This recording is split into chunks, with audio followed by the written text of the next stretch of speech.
Not seeing them. One person, just one. Who is here? Fergie, Latoya, not seeing them. All right, so we'll move on. Oh, Fergie's here. Fergie? Yes, sir. Good afternoon. Hello. I am using my phone.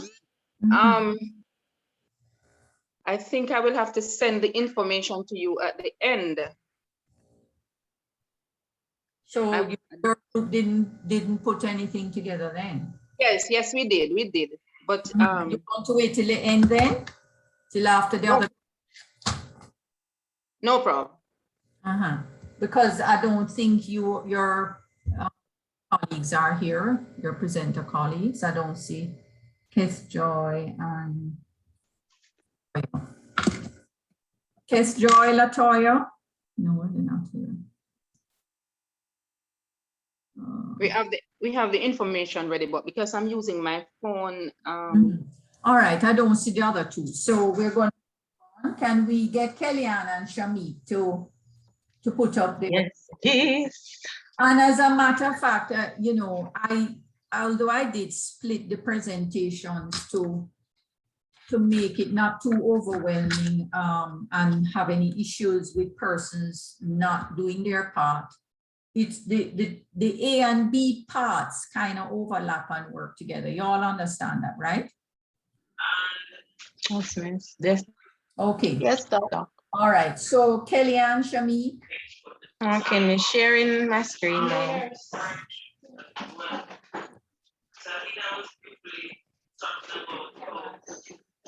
Where you see my screen? It's loading. Okay.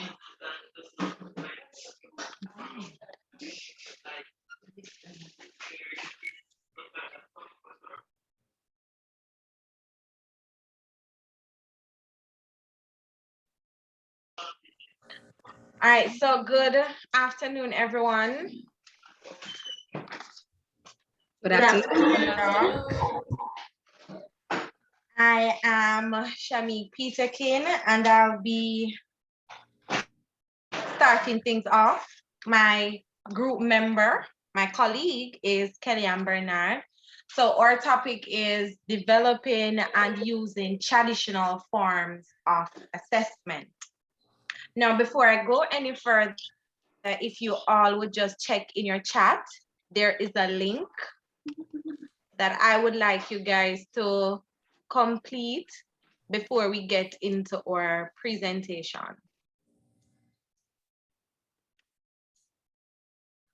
I don't. Is you not seeing it? No. Shamik, I see the link. Put it in one more time. Okay, I'm doing that right now.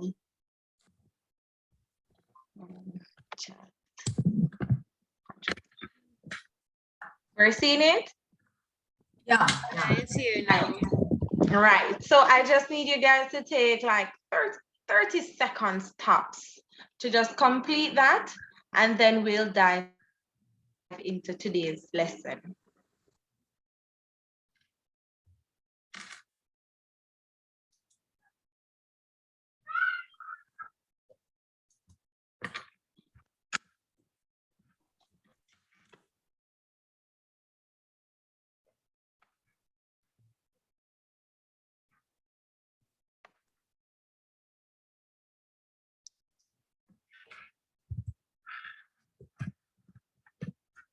Okay, so developing and using traditional forms of assessment. Now, the learning objectives for this presentation. So at the end of this presentation, learners should be able to state what is meant by traditional assessment, identify the different types of traditional assessments, identify the strengths and limitation of each assessment type, and formulate examples of each assessment type. Now, what is meant by the term traditional forms of assessment? This might be, no, it's not the first that we're hearing this term, but again, a lot of persons might not know fully what it is.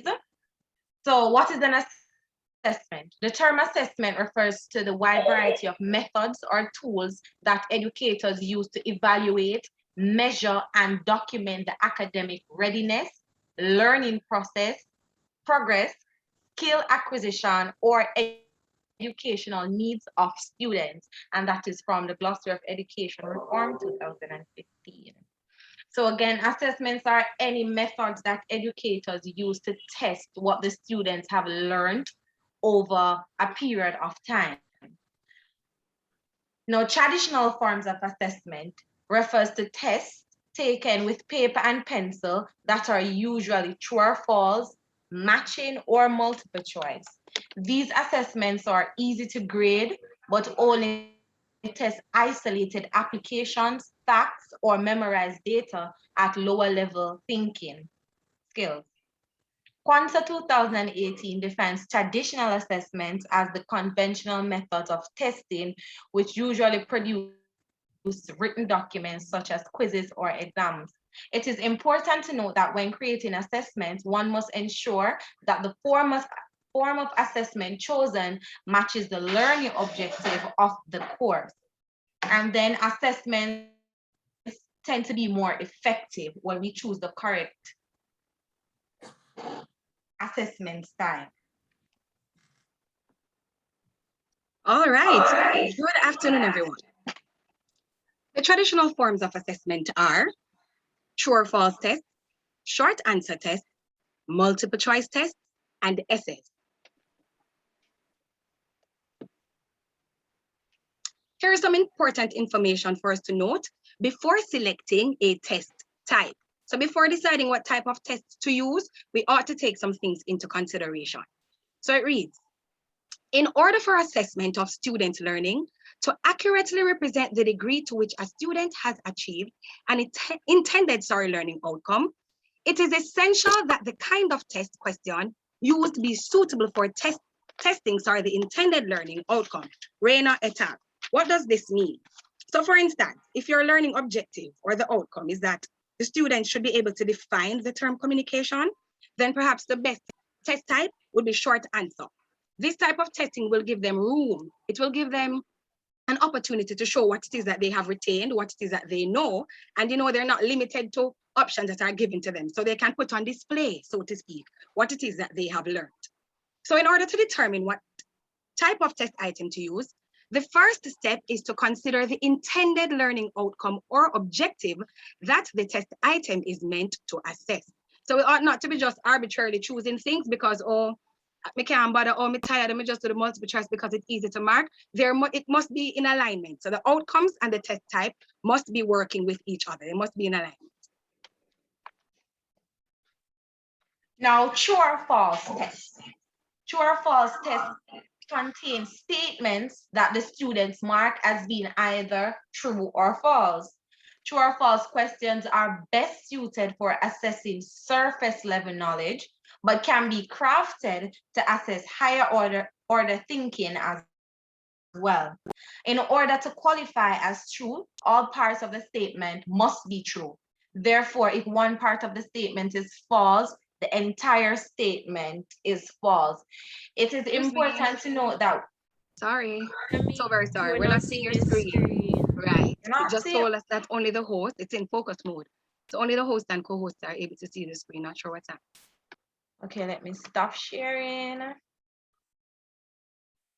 Come stop. All right. Again. Are we seeing it now? Yes, we see Yes, it, ma'am. thanks. Okay. So I was saying now, it is important to note that when Kelly? educators are Sorry, Kelly. Can you just slow down just slightly? So we We certainly will try. I Yes, know miss. that's your thing. It's an issue I have, really. I am most certainly will make a concerted effort. Yeah, just to make sure we are absorbing. Following, right. Yeah. Mhm. All righty. Okay. So going back to the part that says the entire statement should be false. There shouldn't be a point where you're reading and you're saying, okay, this part is true. And then you read down further and you're saying this part is false. It has to be either it is the entire statement is true or the entire statement is false. There shouldn't be any in between when constructing these forms of test items. In general, true or false tests check your knowledge of facts and is best suited for testing students' recall and comprehension. True or false statements have a 50-50 chance of being correct or incorrect.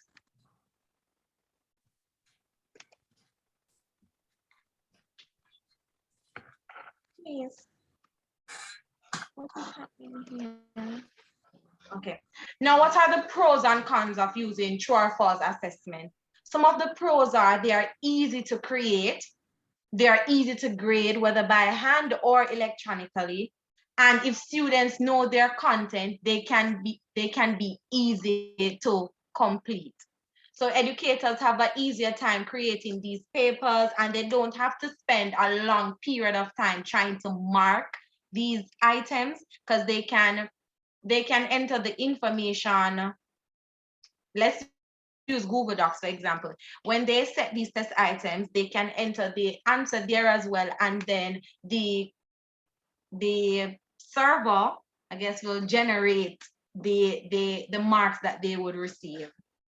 Now, what are the cons? Students are encouraged to guess and can then be rewarded for a correct guess. So students don't necessarily have to know the answer. It can be that, okay, I think that this is true, and it turns out to be true, and they're rewarded for not knowing, but just guessing. It requires a lot of questions for it to be reliable. It is difficult to discriminate between students that know the material and students that do not. Now, what are examples of true and false questions? Now, we have true and false questions from English language and also from social studies and geography. Now, there are 8 parts of speech in the English language. Now, is there anyone who can answer this question for me? Is it true or false? False. Kellyanne?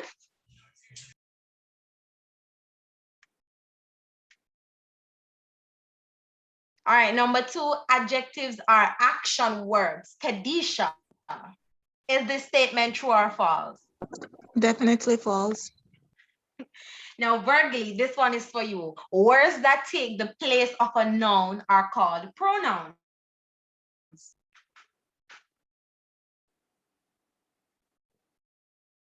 Virgily isn't hearing me. Anyone else would like to answer that statement? True. True. All right, now moving over I was having some to the issues. social. Not hearing me? No, I'm hearing you. I'm sorry. I was having some issues with the internet. My humblest apologies. Oh, okay. Now, the Blue Mountain stretches across St. Andrew, St. Thomas, St. Elizabeth, and St. Mary.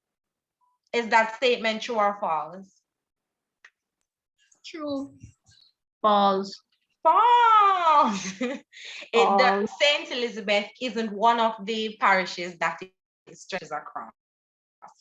Now, too, Jamaica's Senate consists of 21 members. Is that true or false?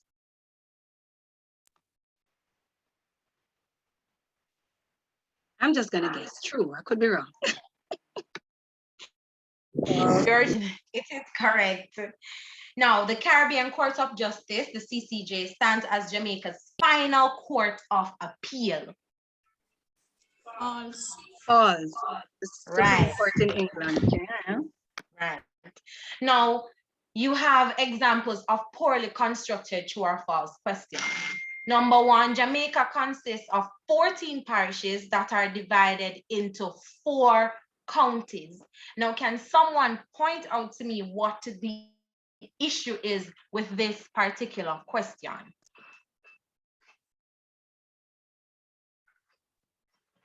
Jamaica doesn't have 4 counties. That's one.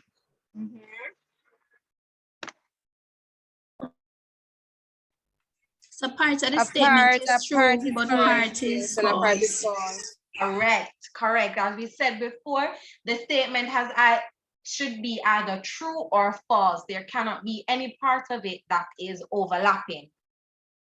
Now, a simile is a literary device that compares unlike things using the word as, like, or such as. A part is true, a part is false. Same thing. Now there are certain tips that educators can follow when they're constructing true or false test items. They are keep the language as simple and clear as possible. It should not be a case that after I read the statement, I forget completely what the statement is all about. You should avoid long, complex sentences. Again, sentences should be short and simple. Do not pull information word for word from the books, because chances are that students are going to, read through their book, and most of them will try to memorize what they see in the book. So if you should take it word for word, then they would readily know the answer rather than having to think about it. Statements should be entirely true or entirely false. Construct items in such a way that even the incorrect items seem plausible and attractive, especially to those who do not know the specialized knowledge being tested. And last, make use of popular misconceptions or beliefs as false items. Now moving on to short answer tests. Short answer tests and questions are open-ended questions that require students to create an answer. So no longer do you have to say true or false. You're going to read and you're going to give the answer that you think best applies to what the question or statement is. Now, they are commonly used in examinations to assess the basic knowledge and understanding, which is the lower cognitive levels of a topic, before more in-depth assessments are asked on the topic. Chan. Short answer questions do not have a standardized structure. They can appear in many forms, such as fill in the blanks, complete the sentence, short descriptive or qualitative answers, diagrams with explanations, and many more. It is left to the teacher's discretion. The teachers will decide on which of these forms of short answer they think are going to better evaluate the objective of the lesson. Now, pros and cons of using the short answer assessment. Short answer questions are relatively fast to mark and can be marked by different assessors, as long as the questions are set in such a way that all alternative answers can be considered by the assessors. They're relatively easy to set. They can be used as part of a formative and summative assessment, as the structure of these questions are oftentimes very similar to examination questions. And last, there isn't much room for students to guess a response. Students must supply an answer. Now, the cons are scoring can be difficult and questions can have multiple answers. And it is for these pros that the con to it says it can be marked by different assessors, as long as the questions are set in such a way that all alternative answers can be considered by the assessors. Now, examples of some short answer questions are: A blank is a group of words that come together to express a complete blank thought. Can anyone guess what those two answers are? A sentence is a group of words that come together to express a complete, I don't know, something thought. Okay, so she got one right. Does anyone know what that final blank space is for?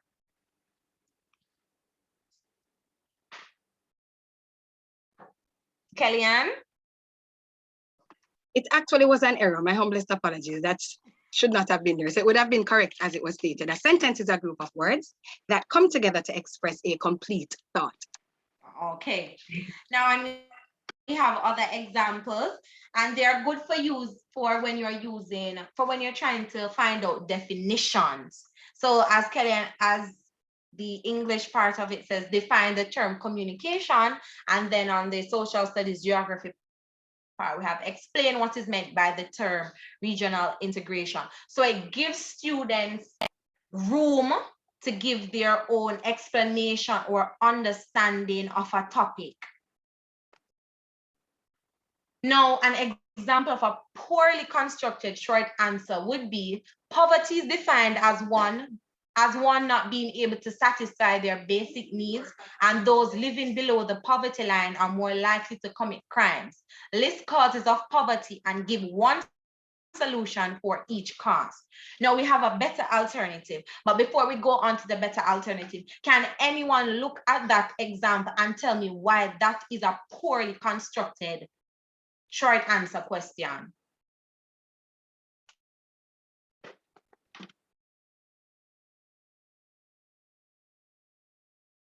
Anyone?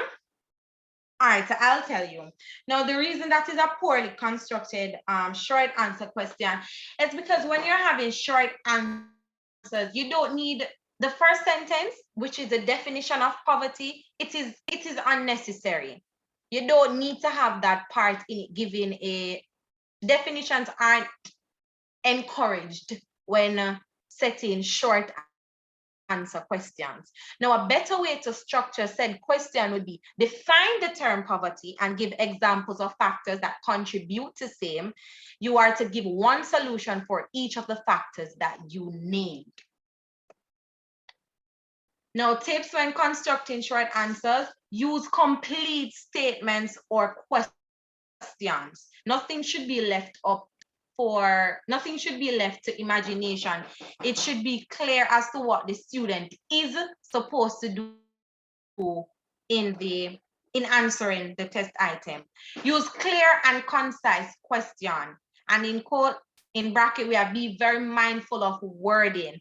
When constructing test items, you have to ensure that the wording used matches the grade level that one is teaching, because you would not give a grade 7 a complex question. You would more than likely give that to a student who is in grade 10 or 11 based on the knowledge level of the students. Now, avoid misleading questions. Remember that tricky questions have no place in a proper exam. Avoid using a long quote with multiple blanks to complete. It is encouraged that short answers, when you're using the fill in the blank type of short answer, that you don't have more than 2 blank spaces for students to fill in, and omit only significant words from the statement. So just as we did with this question, where it said a sentence is a group of words that come together to express a complete thought, it should not be a case that you have a sentence is a blank of words that come together. The word that is missing should be the one that would anchor the definition of what is being asked. All right, so we're on to the good stuff. Multiple choice test. I don't know about anyone, but I'm pretty sure that this is a favorite of many teachers. This is the go-to for many teachers. Hold a Pardon me, minute. Doc? Kelly, Yes, ma'am. I want to just run through some things Sure before thing. we go on, just so that we clarity. clear up some things and we're not, we don't have to, we don't get lost. All right. Just go back again for me. Shamik. Yes, yes. Well, first of all, you're a little too quick. I was trying to slow you down, but I couldn't get to slow down. So. Sorry. What I wanted to ask you, were you able to find out what is another name that true and false is referred to? No. Anyone in the class? No? Sometimes refer to true and false question. Starts with B. Anybody? B. B. B-I? Either or? No. No. No, one word. Huh? Anyone? Binary. Okay, so if you hear the term binary, and Binary. it's in your Oh, reading, Oh, I B. think I saw it, you know, for real. I think I may have it's in seen it. my somewhere when PowerPoint reading. that I prepared on this area. Has it in it. It's also referred to as binary questions, right? Okay, Yes. so I just want to go through some things that I think needed a little bit more, a little slower, more Yes, emphasis, miss. so that you can, you know, be mindful of them. So Yes, she, miss. where did your thing start? From here? Go back a little bit, go back.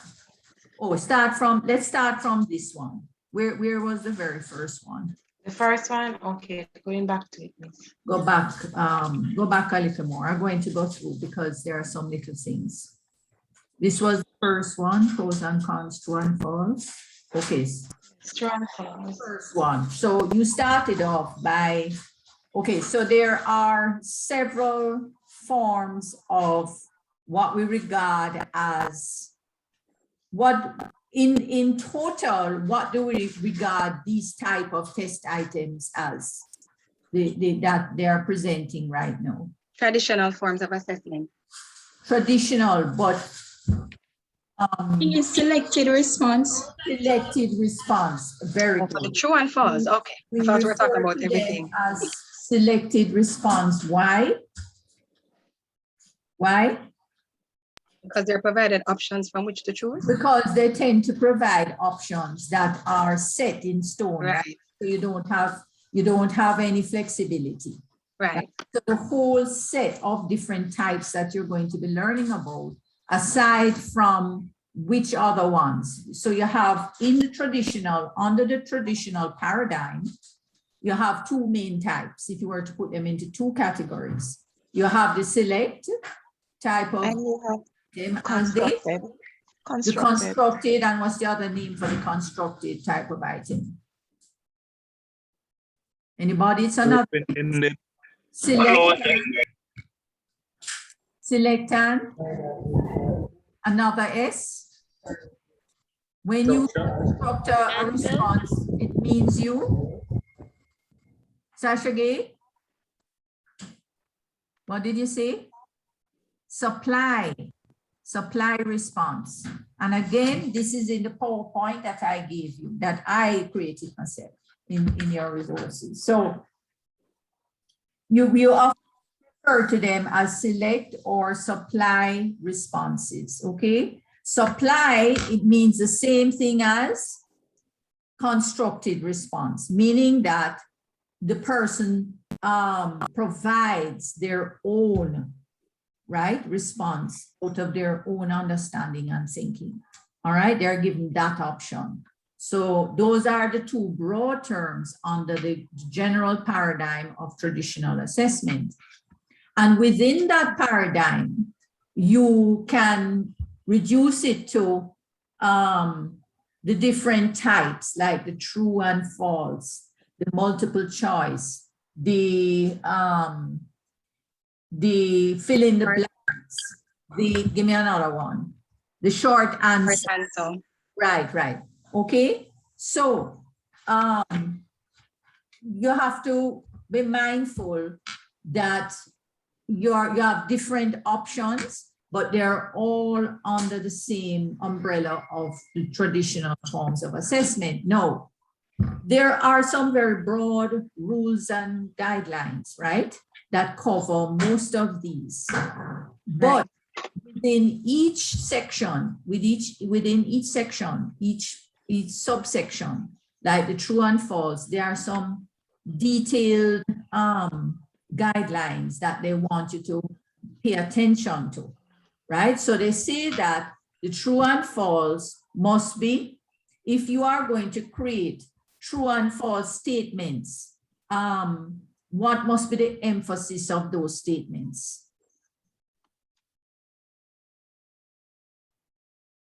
She has it right there. They must be clearly either true or false. Okay. Or very false. They cannot be in between. Can be lukewarm. They cannot be half truth, where it's a half truth, or it might be, right? You have to think that, as you can see, becomes more challenging right away. Okay, Right. you have to be careful that whatever you state it as being either very true or very false. And if you are unsure, you can use the reference in the statement, right? If it's a situation where it comes from a particular author, then you can cite that author in the same statement if necessary. It's like a research test, you know, and it could be just according to that author that it is so. It's true. Okay. That is one of the principles, a very important principle. All right. Now it also says it's, well, and these bullet points are a little bit fine to read. It's best suited for assessing surface level knowledge, but can be crafted to assess higher order. So the inclination and tendency is to keep these type of select items for the lower order type of cognitive thinking skills. All right. Right. It doesn't mean that you can't break out if you're skillful. True. Higher order skills. It just depends on, we're saying, if you do have choices within the same test paper and you have a combination of lower order and higher order, surely you're not going to take your higher order cognitive thinking skills and put it in true and false. exactly. Okay. All right. Next one. To qualify. This question, please. Yes. For the higher order using a multiple choice, I'm not sure I know how to formulate a multiple choice question using higher order. Oh, we're not quite there yet, but yeah, man, You should have been there when the presentations were given last week. class. Yeah, they should have. We had that discussion, you know. I don't think it came out enough, but we will do some more on it when I get to the table of specification. I'm going to do a little more on it myself because I didn't think that enough came out there. So I plan to do a little more on that myself when I get to the table of specification. Okay. All right. So true or false questions. No, we're at number 3. I'm just going through because she went so fast and the writing is a little fine. In order to qualify as true, or okay, if one part of the statement is that, well, we said that already. In general, so we're at number 4, true, false, test, check your knowledge of facts. And she's kind of reiterating that again because she said that in number 2, right? So you tend to leave the true and false for the more factual, knowledge-based type of test item, okay? Things like recall and comprehension. True or false assessments have a 50-50 chance of being correct or incorrect. So that is another thing to know, right? Now, moving along, go to the next slide. Pros and cons. She has here that these are easier to create. Is that something you can see for yourself? And if you are just staying within the lower order type of questions, you're going to ask questions like, what is the capital of Jamaica in the Caribbean? Right? That's a knowledge question. Okay, it's easy to create.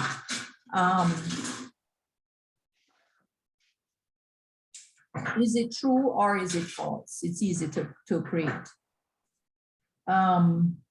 True and false. So you could use something that you can go right up to, say, the level of application. Let us say in maths, you say, can I use X, is X times 4 equal to 4X? True or false? You get where I'm going? I'm just being simplistic. All right. So that would be the application, or the students that would be showing basic comprehension or application. Same thing with science. If students know their content, they can be easy. Okay. So, and what she made a point of is that it's easy to grade. So, because I mean, it's either true or false. It's a yes or no situation. So it's a matter of just checking off if the thing is correct or not. It says here, students are encouraged. Now, here are some of the disadvantages with it now. With the true and false, the tendency is that students will see a multitude of questions and they will tend to guess if they do not know the answer, right? So they're more encouraged to guess because they don't have any choices. It's just true or false. So it's easier for them to just guess one or the other, right? It requires a lot of questions for it to be reliable. So what this is saying is that the more questions that you add to the set of true and false items, to that set, is the more reliable the actual question set becomes. And I would think that you also need to remember that if you're giving a set of true and false, you keep them within a certain content base, that they should be very sort of content related, all right, not too far apart, okay? It is difficult to discriminate between students that know the material and students. Yes, well, that's a given already because it is a either or situation and it encourages guessing. All right, what about the formatting though? Was her formatting okay? Go to the next slide. Because we always have to take under consideration the formatting. This is part of the basic principles of writing test items. It's not just about the content and rules of thumb, but there are also formatting criteria that you have to make sure that you apply when you're setting out your test items. Can you go to the next slide, please? I'm just running through to see because it kind of went a little fast for me. Next slide. It's clicking, but I don't know what is happening. I didn't touch anything. No, miss, it must be my. All right, let me stop sharing and bring it Stop back. sharing and read. Miss, there's something else. I never touch anything. I never touch because you know me already. A bitch. What is happening? I'm so annoyed with this. You can't get it to work. Miss, I'm clicking away now, miss. Well, just you don't have the little button that scroll up and down Would you like me to share instead? on your Yeah, computer. look on it and move by itself. No, You want me to share? no, there it is. Here it is. Okay, so here now she put an example. This is what I want to say about the example. Again, when you are writing true and false, the true and false section, you stay within a certain content area or subject area, and you use that particular subject area or content area to develop your true and false questions, okay? You don't go too far off. She was giving different examples here because she was trying to put in one for each representative specialization here. But in reality, no, when you are formulating for your subject area, within that subject area, you have different content areas. So you try and don't deviate too much from each other so it doesn't look irregular. You know, another thing that I want to say is that she didn't say it here, and it might come out, hopefully it will be coming out in other parts of the presentation, but you must always try and be consistent in your sentence structure. The length of the sentence, all right? Try and be consistent in the sentence length, okay? And of course, she said before that you must keep it simple. Do not use inflated words, right? Or words that your particular audience cannot understand, okay? All right, and you make sure that you number your items. and your instructions are also important.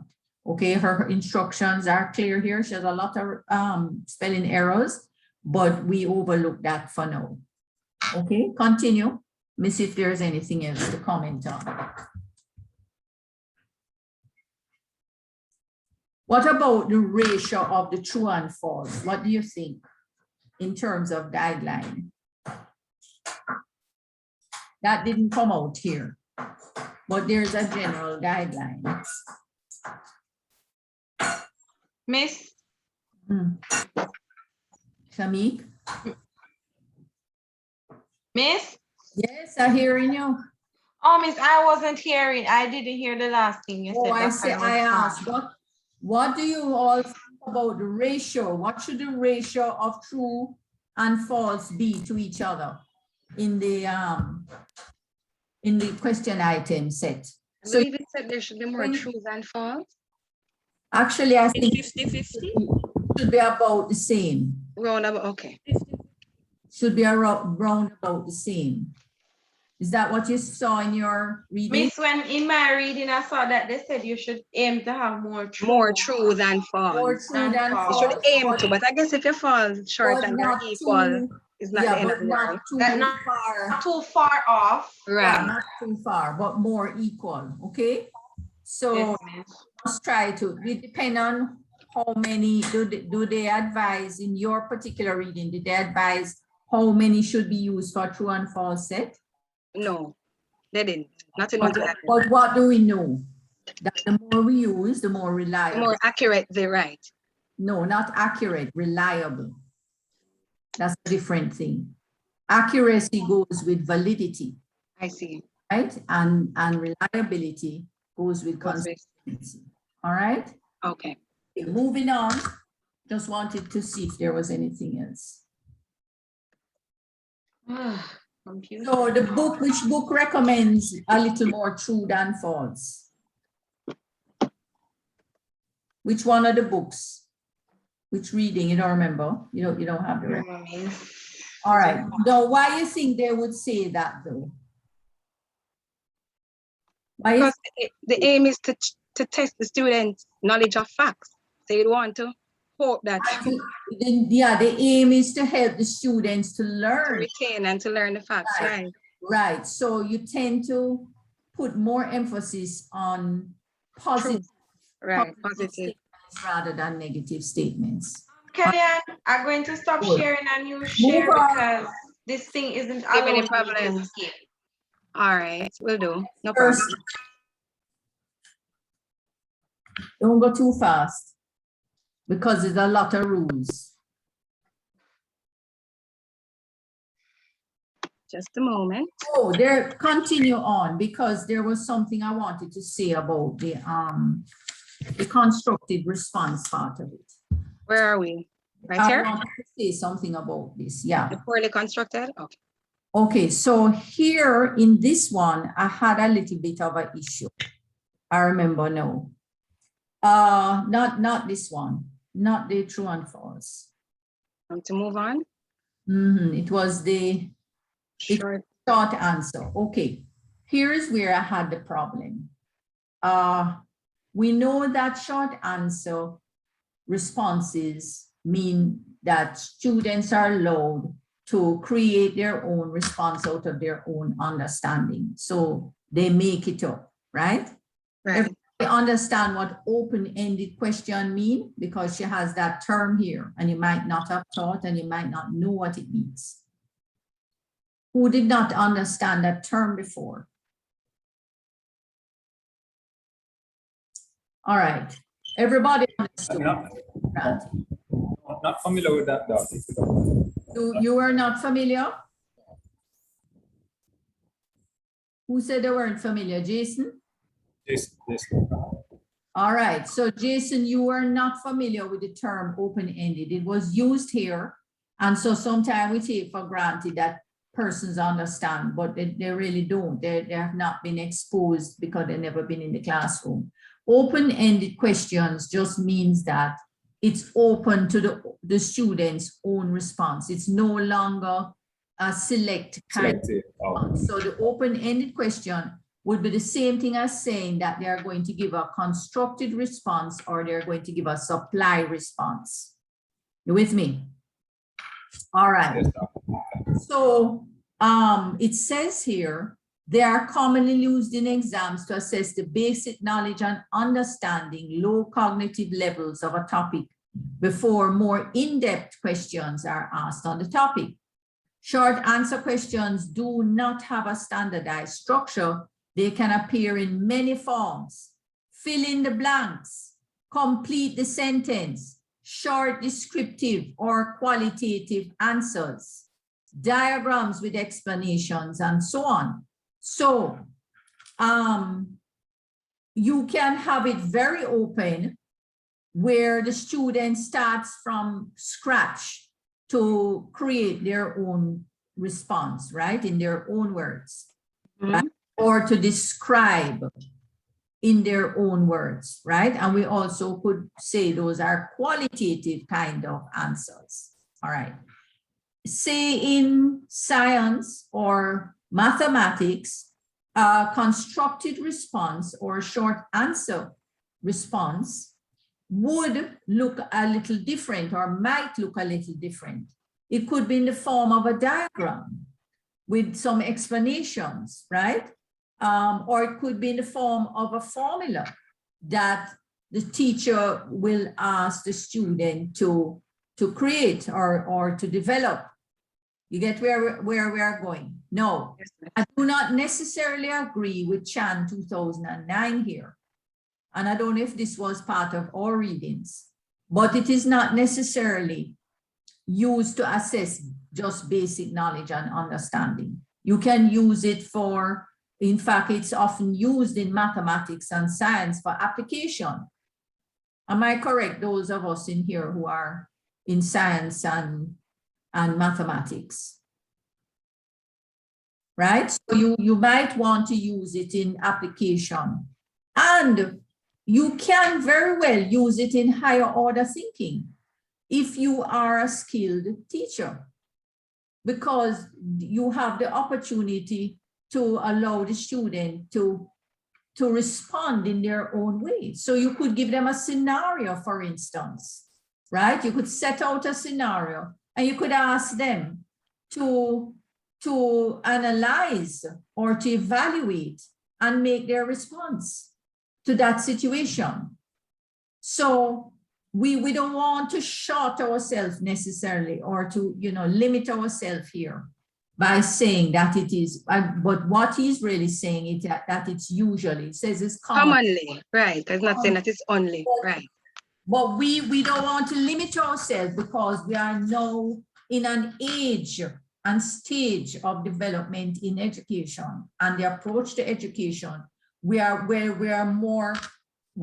emphasizing more of the higher order skills and learning how to apply it more, even within the multiple choice traditional kind of test paper. Yes? I see. Yeah. Don't limit yourself there and say that it's only. You get what I'm saying? Yes, ma'am. So because from the student has the opportunity to respond on their own, you can take that a far way. All right. It says that pay attention to the fact that this particular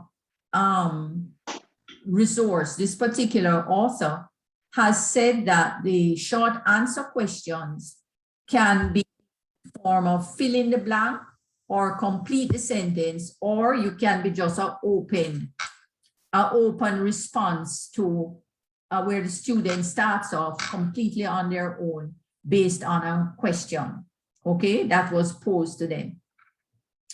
But we normally talk about the fill in the blanks separately. We often talk about fill in the blanks separately because fill in the blanks are not normally done, or rather I should say they are not necessarily recommended to be done the way that was shown here. So can I go to the next slide?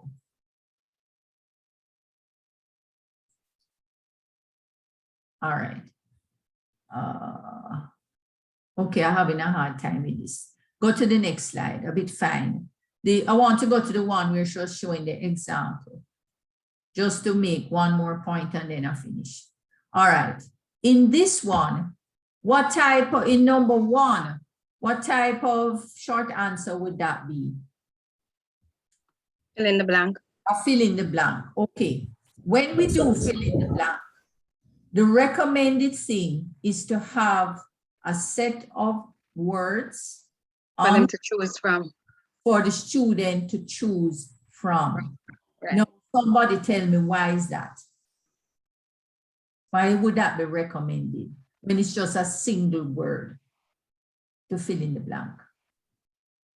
To give them the to probably set the context so they know, they have an idea of what you might be speaking about. Perhaps to narrow it down, I don't know. It's just me. That is true. Any other reasons you think, class?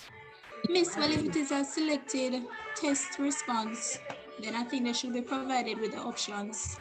I think. But why? You don't tell me why. Why do you think it's better for them to have, it's not recommended that it be just left like this, Like when that. it's just a single word?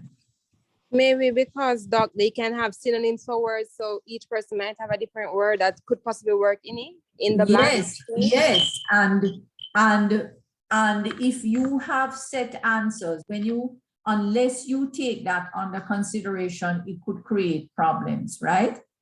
Somebody said to avoid, but the main reason is to avoid what we call the tendency to force students to rote Rote learning. Okay. material in class, in presentations, writing notes to take home, and they go home and they swat it. And they feel that they have to get the exact word, and so it stresses them, right? And the teachers often just expect them to take a word out of the book, to remember a word out of the book, to fill in the blank. And it is not necessarily, sometimes it can be said another way, or sometimes the student is not interpreting it. The teacher intended it. And so when you leave it like this, right, what you do is you tend to, you're encouraging a bit of rote thinking in the class. So whenever there is a single word completion kind of setup, right, in your test items, it's better to put a choice of words across the top and let them choose, okay? So that's where I wanted to go with that one. Okay, you can move on. Thank you. So we can continue? Yeah, continue now. I think I've done enough there. All right. Mhm.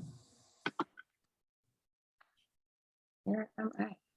All right, so I was saying, we are at the good stuff, multiple choice tests. I was saying that many of us tend to lean towards multiple choice tests for a number of reasons. They are commonly used. They are arguably the most commonly used form of traditional assessment, hence the word arguably. They are questions that are accompanied by options where one selects the option they feel best answers the question posed. So it's a matter of being given options, and you're going to go through and you're going to reason with yourself somewhat, and you're going to decide what option best answers the question that has been posed to you. It says multiple choice questions consist of a stem, which is the question, problem, or statement, the answer, and distractor, options that may be close to what the answer may be. So it has parts. So we have the question, the problem, or the statement, and then we have the answers, or the answer, and the distractors. So the distractors are what are used to throw off somewhat, to kind of distract them, move them away from what the correct answer may be. There are different types of multiple choice questions. These are correct, incomplete, combined, and bad answers. All types of multiple choice questions come with their own structure, rules, and benefits. So to each type of multiple choice question, it has its own structure. It is not guided by one particular rule, and it may have a number of benefits. Any questions before I move on? Okay, continue. Right. Any questions before she move on? So we don't have to be going over too much. Right. If you want further clarity or repetition. There Are are we following? I'm very much accompanying. aware that I speak quickly. So if you're not following, just ask me to, run it again, repeat it. I am more than happy to do so. The only thing is that did you set it out to show them which part is the stem, which part is the, Further down. okay, all right. The distractors and so on. All right, so here are some pros and cons of using multiple choice assessments. So as with any other type of assessment, there are limitations, there are strengths, and it's no different with the multiple choice assessment. So among the pros are the fact that they can be used across all subject areas. It doesn't just limit you to one area. Just about every single subject area is able to utilize and make use of the multiple choice assessment. It can cover a wide variety of content in one exam sitting. They're able to cover a number of topics, whole heap of things, just in the one exam sitting. Also, they are pretty easy to grade, whether by hand or electronically. So if you're marking by hand, it ought not to be too difficult, especially if you're using the shading sheet, or if they're doing it electronically. Life is perfect. However, among the limitations, it does limit our students' creativity. So they don't have much room to express themselves or to expound on an answer or to try and, give reasoning. Sometimes we may not necessarily know the answer to a question, but if you're skilled enough, you can write around it and you can find some ways to, pull a mark or scrape a half mark here and there. Let's just put it that way. So it forces students to align their understanding, right, their way of thinking with that of the person who created the test. So basically it is set from a particular standpoint. We're humans, we all think a particular way. So it kind of forces the students to align how they think with whoever set the test. So it takes time to construct. So though one of the pros is that it is easy to mark, one of the cons is that it does take quite a bit of time to construct the test. So I have found that when I'm looking between the different assessments, I was looking at the short answer or the essay as opposed to the multiple choice. Though the short answer and the essays, in no time you can write the little question because it's as simple as just writing the question, really.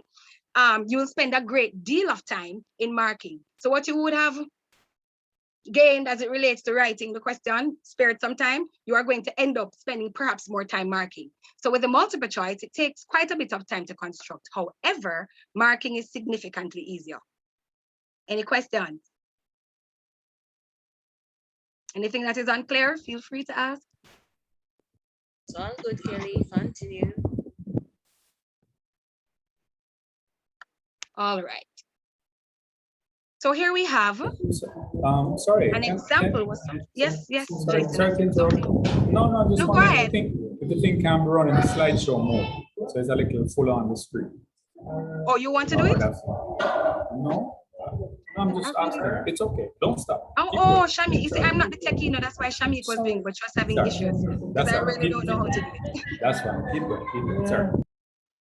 Or just go up to slideshow, slide. You have something that says present, Just Kelly. press the thing in that says present. Present. at the top right. Will it start from this slide or will it start from the beginning? I think it will start. Thank you so much, wonderful people, because we never have a clue. All right, so here we have an example of a poorly constructed multiple choice question. So I'd just like you guys to quickly just observe the question and then we're going to talk just a little bit. So the question reads, which of the following is the leading cause for migration? The options given are poverty, jobs, crime and violence, and constitutional rights. So go ahead and just examine it for a moment, and I'm going to ask you to let me hear any observations that you may have. Or you may have noted, rather.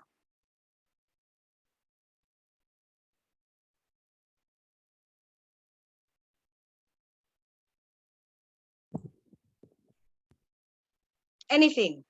Talk to me, please. Oh, I thought we were supposed to raise hands. See where the stem is. All right, so we're all speaking. As Wow, I'm multiple excited. answers. All right, I'm going to ask you to speak one at a time, please. I'm excited. I like when you talk to me. I'm looking at the persons, Kelly, I'll just call the names. All Chrisanne right, hands please. is up. Chrisanne?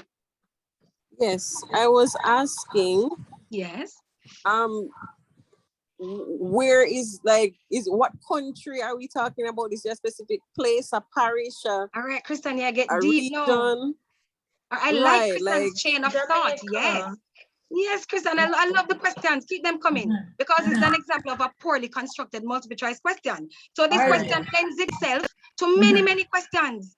Uh-huh. You know, there can be ambiguity. It lends itself to so much interpretation, Sounds and open. hence it is flawed. It's not specific enough. And if you would have heard when Shamik was presenting earlier, we ought to be very clear and concise when we are setting our questions. So it's not a case where you want to trick your youths. And you're not trying to trick them or play any mind games. No, really, you just want you're trying to assess them, evaluate them to know what where they're at, so you can meet them where they are, right? So, as you would have rightly said, it is not specific enough. What about the options given? Are we observing anything with the options given? They all could be answers. There could all be answers, like everybody's shaky. Everybody's a possibility. Again, poorly constructed. So generally with the multiple choice question, the STEM ought to be clearly stated. As I said, very clear, very concise. The students need to know exactly what it is that they're to be answering, right? There should be one correct answer and one correct answer only. And the others, they are distractors, meaning they're not the correct answer. However, they are to be plausible. These responses, the students are to perhaps think to themselves, I wonder if I trick me, so try trick me, for lack of a better term. It should have them thinking, because really when they think about it, they're saying, but this could probably be the answer. But then you will really come to understand if it is that they have grasped the content or grasped what you have taught based on their selected response. Does that make sense? Yes, All right, any questions before we move on? Hi, Kellyanne. Yes, hello. But a question like this, I notice sometimes they would give MCQs and they're all correct. So they would add a next option saying all of the above. I had read that, we read that, and they were saying that for things like that, all of the above or the stuff of that nature ought to be avoided at all costs. We really should avoid it at all costs because it's not really, students might, in essence, guess and get away with it. So they didn't really know and they weren't sure, but I'm just like, all right, I'm just going all of the above. And they end up getting the answer. So we're not really testing if they know. Again, them just guess and they get away, really and truly. Does that make sense? Hello, would that have answered the question?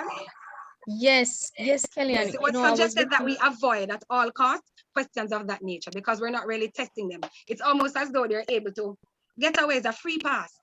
So they may have for most times one they have right. it as all of the above. The answer and would really be and all truly of they don't the have a above. clue. Most cases.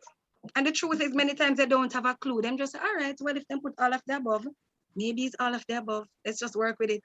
Or we know the common one. When in doubt, choose C. I don't know who taught them that or where them get it from, but my man. Because I noticed, Kellyanne, that even in the textbooks, sometimes Right. when you have MCQs in the textbooks, they have the all of the above option there. It is most confusing. If you've ever had a look at the English language CSET paper, oh my goodness, it is frustrating. Ever so often, miss, this one is perhaps for you. Ever so often we come across questions and the answers are just beyond us. The answers are just beyond us. No matter how we reason and we go through and we check text and we check for information, we just either can't find the answer or there are so many answers. So I'm guessing that at many levels, you can find poorly constructed questions, not because it's the examining body and they ought to be the end all know all, but that doesn't mean they get it right all the time. Right, Right, it's a problem that is throughout the educational system.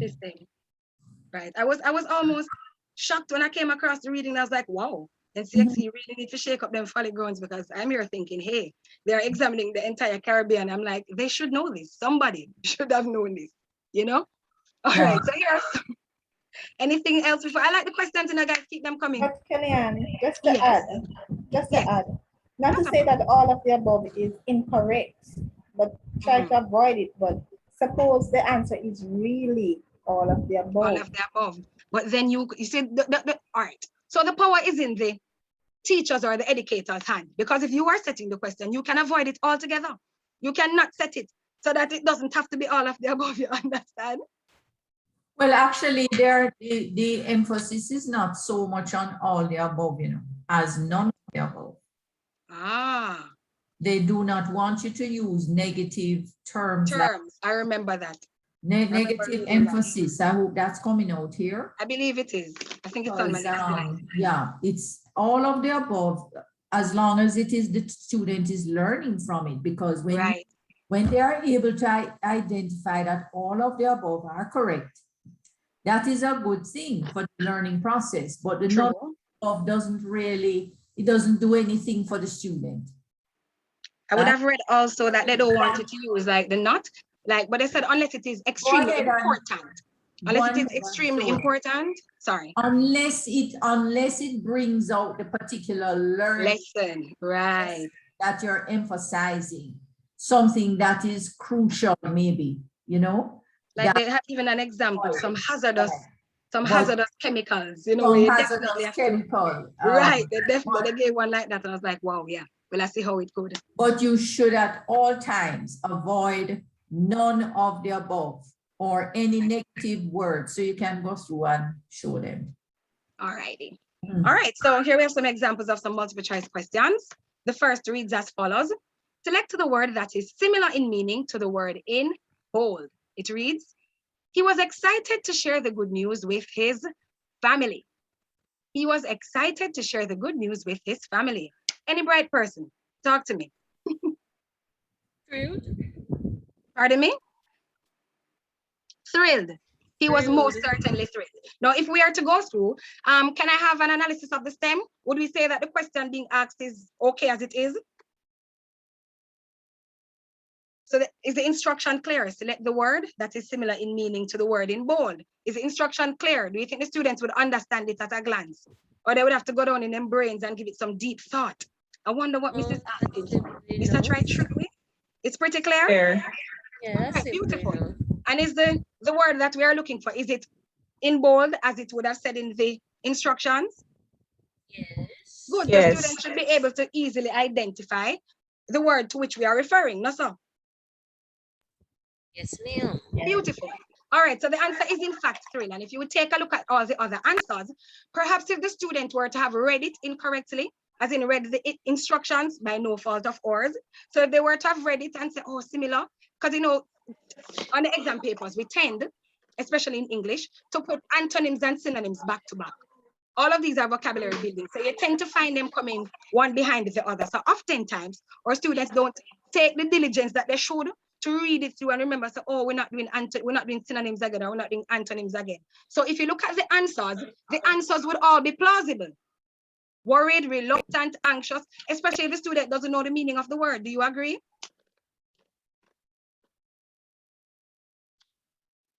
Hello? Yes, I agree. Yes, ma'am. Yes, Silence we is agree. consent. It says silence is consent, but they also say silence cannot be quoted, so I'm not quite sure.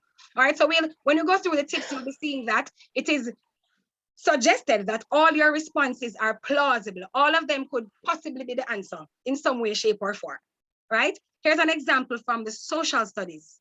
All are factors that cause global warming, except, is this okay as is? Is there a problem? Is the stem all right? The stem is solid? But I think all of these can cause it, Kellyanne. All right, I think all of these can cause it. It's So sort of all are factors that confusing. cause global warming, except. Aha, you see that now? Look at that. Except. You still think all of them are the possible answers?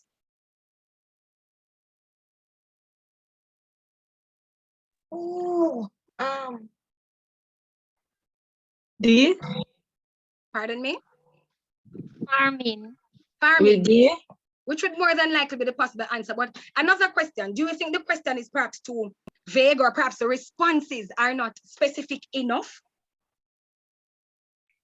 To me, I don't think the responses are very specific enough, because there are some acts that you do while farming that. Yes, Right, yes. the slash and the burn and some. Yes, yes. Right, who is that? And the Brilliant. fermentation Love it. processes, yes. Right, And the rice because there are paddies. some things that they do in farming that may not necessarily hold slash and burn, and they might do, they burn the fields, and sometimes it can, get away, and it causes wildfires, and it is totally destroying our forest and our vegetation.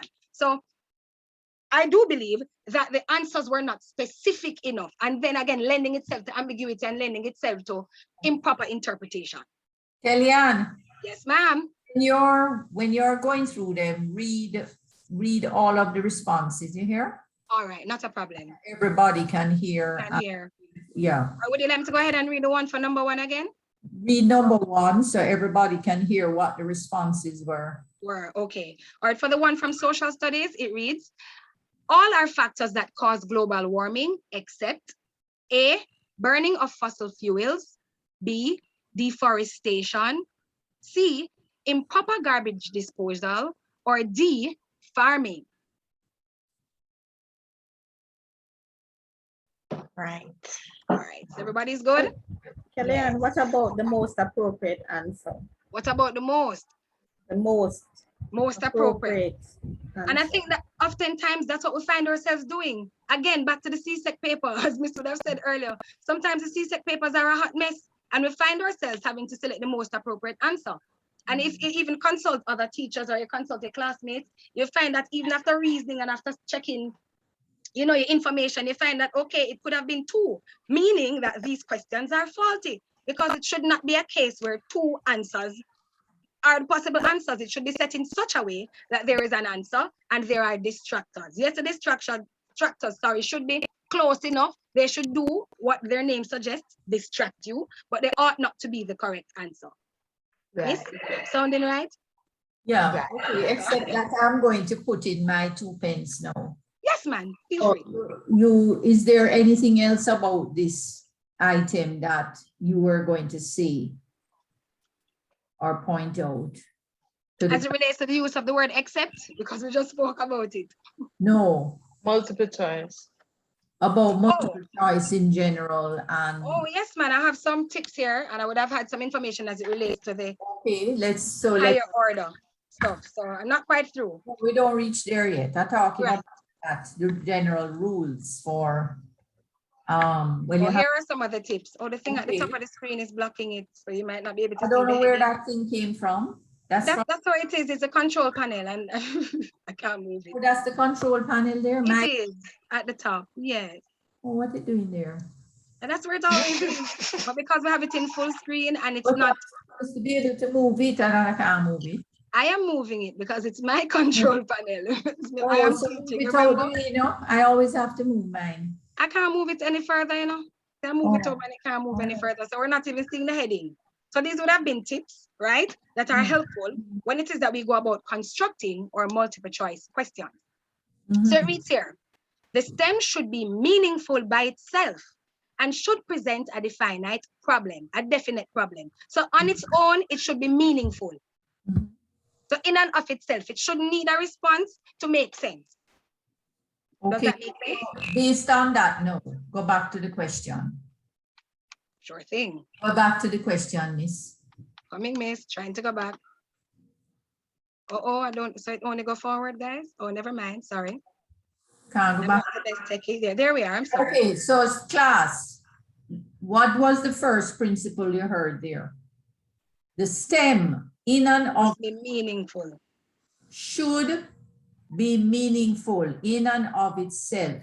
No. What do you think about this STEM? All are factors that cause global warming. Finish. It's misleading. It's not just misleading. It really is a bit inadequate. For it gives no scenario. It gives no context. Right. It is not. It is supposed to have some body itself, right? So that it could stand as a sentence on its own, right? But this cannot. This is very scrappy. It illustrates the other areas, the other rules that you were trying to illustrate, but it doesn't illustrate that first rule. That particular one, I see. So if you come with a question like this now, and we see this all the time in, you said, the standardized exams. Right. It is really insufficient. It's not a quality test item, the way that it is created there, the way it's set up. It should say what is good, for instance, give a quick synopsis of global warming to introduce the item. Right, so global warming is the whatever, So whatever. it initial of- could, right. for instance, give a short definition. Definition, That right. wouldn't give away any of the responses, but at the same time, and you see, this is part of the whole learning process. Learning, right. Right? So that they're not just grabbing at rote. This is so enlightening. They're It really learning is. as they go along. So they're It is enlightening. context. And then another thing that you have to be careful of is your formatting. So when you're creating, for instance, the responses, to the best of your ability, you try to make those responses sound similar and be of similar length. Right. But just say burning of fossil fuels, and then you just go to deforestation. And then you go to improper. I see. And then you just go to farming. So perhaps if we were to flip and put farming and deforestation behind the other, it might Or balance you out. would say something more. Something else, okay, with more words. To give it a little more context. Right, got it. Deforestation of, farmlands or something like that. Of that nature, got it. That makes sense. Question. In regards to that, I had another question, but in regards to this, but in the case where one word can be, for example, I'm unlearned, but I'm just saying deforestation in and of itself to me is already expressive as to what it is. Particularly if you have already taught a lesson. Right. No, we're not saying it cannot be, we are saying based on the length of the other responses. Ability, you try to develop your responses the same way so that they're similar, so that they're consistent. Right. Don't try to go too far in terms of sentence structure. Understand? Yeah, I get what you're saying. So if it's one word responses, keep it as best as you can to that. Right, it doesn't mean that you can't have 3 words and then 1 word. Right, but that's best they can. Dead equal, but you certainly try to keep them consistent as much as possible and equal in length as much as possible. Close enough. You ever see a test yet and you have 1 word and then you have a 10 sentence, 10 Definitely, word. stress me out. Stress me out. Sometimes I'm not even gonna read the long one because I'm like, yeah, I'm not doing that. Okay. So the question, so that was just that, but I had my hand up for a while. Yes, you're gone. I'm sorry, dear, because I can't see. I'm sorry. I can see loud and clear. You seem loud and clear, all right. All right, should I move on? No, it's still up. Oh, it's still up. Sorry, I'm so sorry. May I ask a question, or I don't know. Please go ahead, sir. All right, so the question was as it relates to, I'm not sure if you guys would get or will get to it. It's multiple choice questions that are mixed, meaning what would you call a multiple choice question that would, in a tier of it, have a short answer component? Would that essentially still be a multiple choice question? Yes, it would. That would be the higher order. Yeah, it not necessarily, but sometimes, you could use that format for high order. But as long as you're choosing from, it's set out the way a multiple choice is set out with options, with the kind of options and distractors that we're talking about here, where you make a choice. The responses are already set out for you, then it's multiple choice. Noted. So for example, if in this question, for example, barring that we have already said that it's not so proper in its construction, the one about deforestation and global warming, if the part 2 to this question were for the student to justify their response and it were left open for them to write their justification in short prose, would this entire question in itself still be a multiple choice question?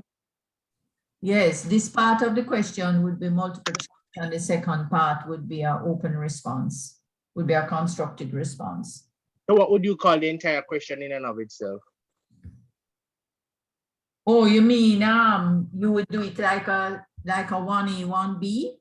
Yes. It would be a blended test. Oh, so that's the name of it.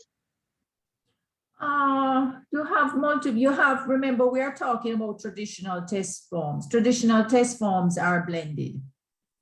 They are a blend of multiple choice, constructed response, sometimes essays at the end. So it's a traditional test paper you're talking about. I was just referring to one particular question. No, within the test paper, you're going to have a blend from what you are saying of multiple choice and short answer. No, not within the test. If you make it another one part of the same item. Yeah, item. That one item has two parts. It wouldn't really matter. It's still a blended. Okay, thank you. A traditional test paper.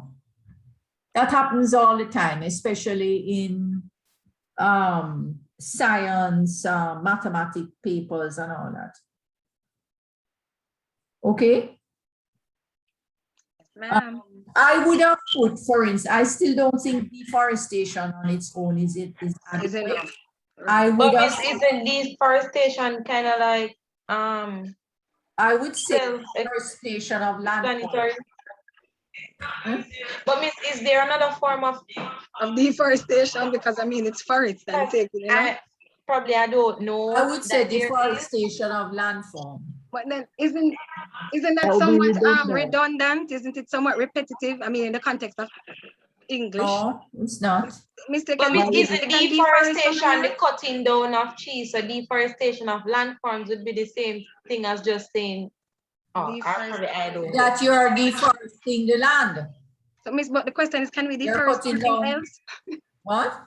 Can we deforest something else Saying besides just to land? make a nice even response set. Right. And for a little bit more clarity, in case there's somebody who might have a different meaning to put to it. Right. Because sometimes you take things for granted, you know. True that people know and they really don't. That's so true. Right, they really don't. And remember, this is about a learning process. Right. It is not about trying to trick the student. It is Right. about helping the student to learn. Okay? Yes, ma'am. Noted. That is not ambiguous, or somebody was saying what we were saying before, deforestation of land. No, it's not, because it's the land that either has forest on it or don't have forest. Land don't have to have forest on it. So deforestation connotes that the land has forestry that can be deforested, can be cut. All right, Miss. Noted. Any further questions before we move on? So what would you say for the farming? The farming response, how would you make that a little clearer? Improper farming, what's the word I want? Farming practices, improper farming practices. Yeah. That could work. That might work. Mm-hmm. Right. But anybody else have any? Just on the same Yes. farming. So farming could include, sorry, they have hands up, sir. Jason? So some hands up down, so I just defer. Oh, Kimberly, we haven't asked Kimberly. Yes, thank you. I just want a little more clarity on STEM. I think I missed that part. I'm sorry. So All it's right. clear to me. Over to you. Kellyanne. Present, Kellyanne. All right, so I'm gonna go to the tips real quick, and there we'll talk about the STEM as well. Why is it not moving now? Okay, all right, so the STEM, is this Kimberly? Refers to the question or the statement, which is seeking a response from the student. Perhaps I should have gone back, probably I shouldn't have come forward. So it's requesting is the statement or the question. So in this sentence, it would have been all factors that cause global warming, even though it is not the most wonderfully constructed, it's not ideally constructed. The STEM is the question or the statement, what it is that you are requesting or requiring of the student. Oh, okay, thanks. Yeah, man, it's not just the question, it's whatever question is being asked or whatever statement is being put out there. And then you have the correct answer. And then the other options would be called the distractors. They distract you, you know, them kind of throw you off a little bit or a lot.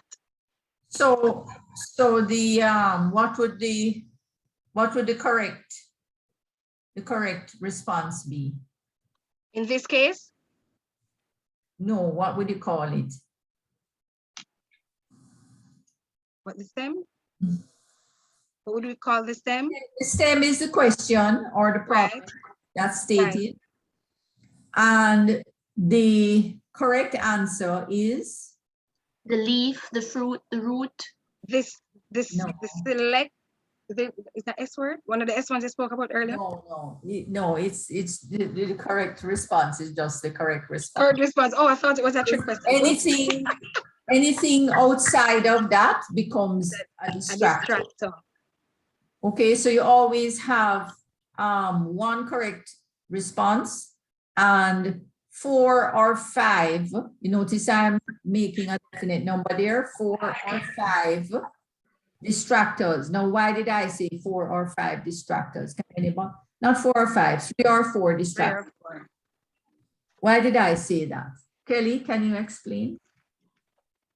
I am here wondering to myself, why would you say that? Yes. Multiple choice, if constructed properly, must have at least 4 responses to choose from. Right, it should have 4 to 5 responses to choose from. To choose from, I thought it was something deep. Oh, wow. Yeah, no, nothing deep except the basic principles. The basic, wow. Basic rules. Okay, now, Yes, ma'am. which one of those sets would be more reliable, Javon? The one with the 4 or the one with the 5 responses? 5, as in it's a lesser percentage chance of them getting it correctly, therefore the accuracy will be greater. You're in maths. Right, man. What? Mr. Ogilvy, is that you? You wanted to ask another question, Javon? Oh no, I need to take my hand down. I'm sorry. Oh, okay. Yes, the more choices, and that doesn't mean you must overdo it. But the recommended number is 4 to 5 responses. And what about the formatting, the general formatting? Did you read up on anything about that? You saw that? You didn't see all that in the PowerPoint and so, and in the resources. What about the general formatting of the question item, of the multiple choice item?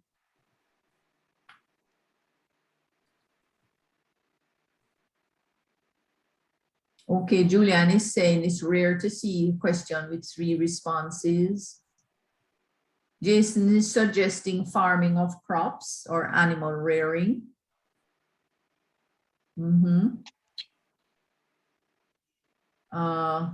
Commercial farming. Who is KW? Okay. All right, so anything on the formatting? What is that may be touched on in the tips? I believe that may be touched on when we get to the tips. All right, let's go back to the tips and see what you have there. All right. So as I was saying earlier, the STEM should be meaningful by itself and should present a definite problem. A STEM that presents a definite problem allows a focus on the learning outcome, BRAIM 2013. So as we had said earlier at the beginning, whenever you are constructing your test items or you're deciding what type of test to use, the test must be in alignment with the learning outcome. So the STEM presents a definite problem, which allows a focus on the learning outcome. What is it that you would want them to learn? What is it that you want them, what are you requiring or requesting of them? What are you hoping for them to gain? Is that clear? Yes. Yes, They Kelly. put it this way, the stem must be adequate so that it provides enough context, all right, to Right. introduce the item. All right, so you don't just leave it with a little half of a sentence. Call that a good quality test item. True. Yes? Yes, ma'am. All right, move on, Kelly. All right, so it says here that you should ensure that there are no cues within the question. So you don't want to be giving away or hinting too much at the answer. They have already been given options. So the last thing you want to do is to hand it to them on a platter, really. How will you really test what it is that they know if you are giving away too much? Do we concur? Do we agree? Do you have any example of that? No, ma'am. Not to my best recollection. Can you give an example out of your head then? Can you think of an example? All right, perhaps as you were saying earlier, if I were to give a definition to the question before, and then it was requesting or requiring of them and a response from the definition that could have been found within the definition. Let me say that again. Right, so if I were to have given a definition and then what I'm asking of them is an answer that would be in the definition, then I would be giving it away. Right. Anybody else can think of situations where we tend to give clues or cues to our response? Doc, Huh? I guess one example could be not only in the immediate test item or MCQ item, but in other questions. For example, right, you have to be careful of that. Question number 2 would be the answer for question 5, or having duplicate responses. Right, so you know very often, you know, completed that section, so you have a clue to what the next set should be focused on. What is another situation where cues tend to be given or clues in a test item, a multiple choice? There's a very common one, very simple, but it's very, very common, and we do it all the time.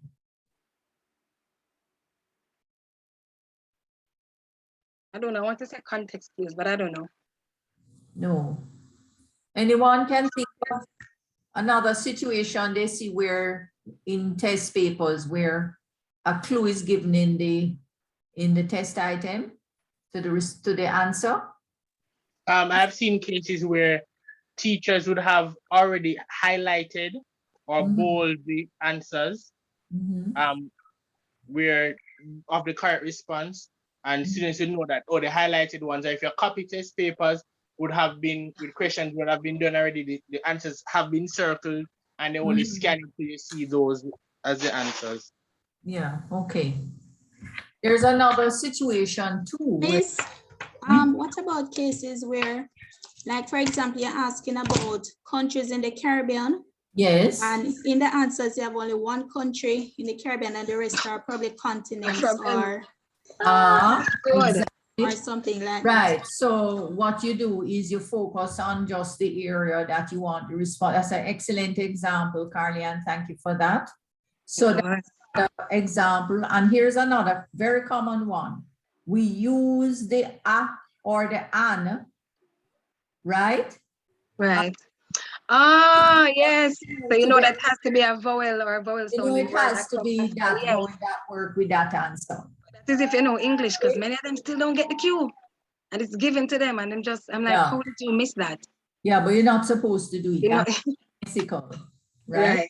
So that's that's very common indeed. Really is.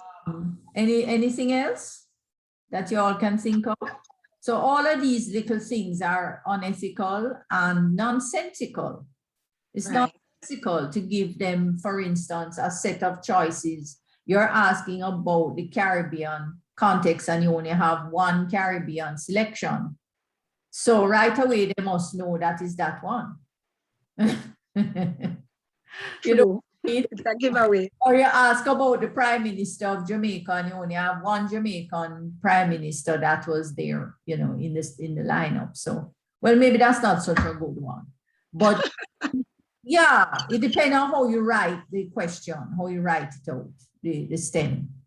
So these are the things that you have to be careful of as teachers when you're writing your test items. Continue on, next one. All right, so number 3 reads, the STEM should not contain irrelevant material, which can decrease the reliability and the validity, I'm so very sorry, of the test scores. Yeah. So again, it should not contain anything that is not necessary to what is being asked, right? Which will decrease the reliability and the validity of the test scores. So if you want to know something, ask it. Again, we ought to be careful with our wording, be concise, get to the point, pretty much. As I said, we're not trying to trick the students. We're not trying to play any mind games. We're really just assessing them to evaluate them, to see where they are. If they have in fact grasped what we have been teaching, right? Right. It continues, the STEM should be negatively stated only when the significant learning outcomes required. We were speaking about this earlier. So the STEM should be negatively stated only in situations when significant learning outcomes require it. Students often have difficulty understanding items with negative phrasing. Rodriguez, 1997. So as I said earlier, as best as you can, try to avoid it. Unless, of course, there is some kind of significant, something that is very, very important and the learning outcome requires you to do so. Then, we understand, because it's really in keeping with what you want the students to learn. So, I mean, you'll go to the ends of the earth to get the students to learn what, you want them to learn. So if it absolutely requires it, you do so. But under regular circumstances, avoid it as best you can. Are we following? Anything to add, Miss? This is a very important point here. And even though we bring it out, the students still come back in the test when they're creating the test paper with a whole lot of negatives. So of course I just XXX mark down, because this is something we have made a huge point about, and it's not a difficult thing to process, right? We said use negative, so stop use the negative. Just don't use it, avoid it, right? That is not a big brain thing to figure out, right? You just do not use the not and word things in a negative tone. Try to word things in a positive way. We have some examples here, or even one, to show them how they can reword something in a positive tone. So let us see if we can think of an example together then. Who can think of an example of, in their subject area, a question that negatively, and we'll try and reword it in a positive way. Anyone?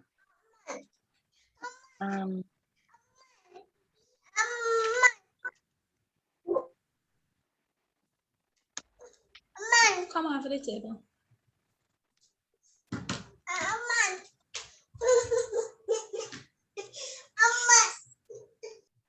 Anybody?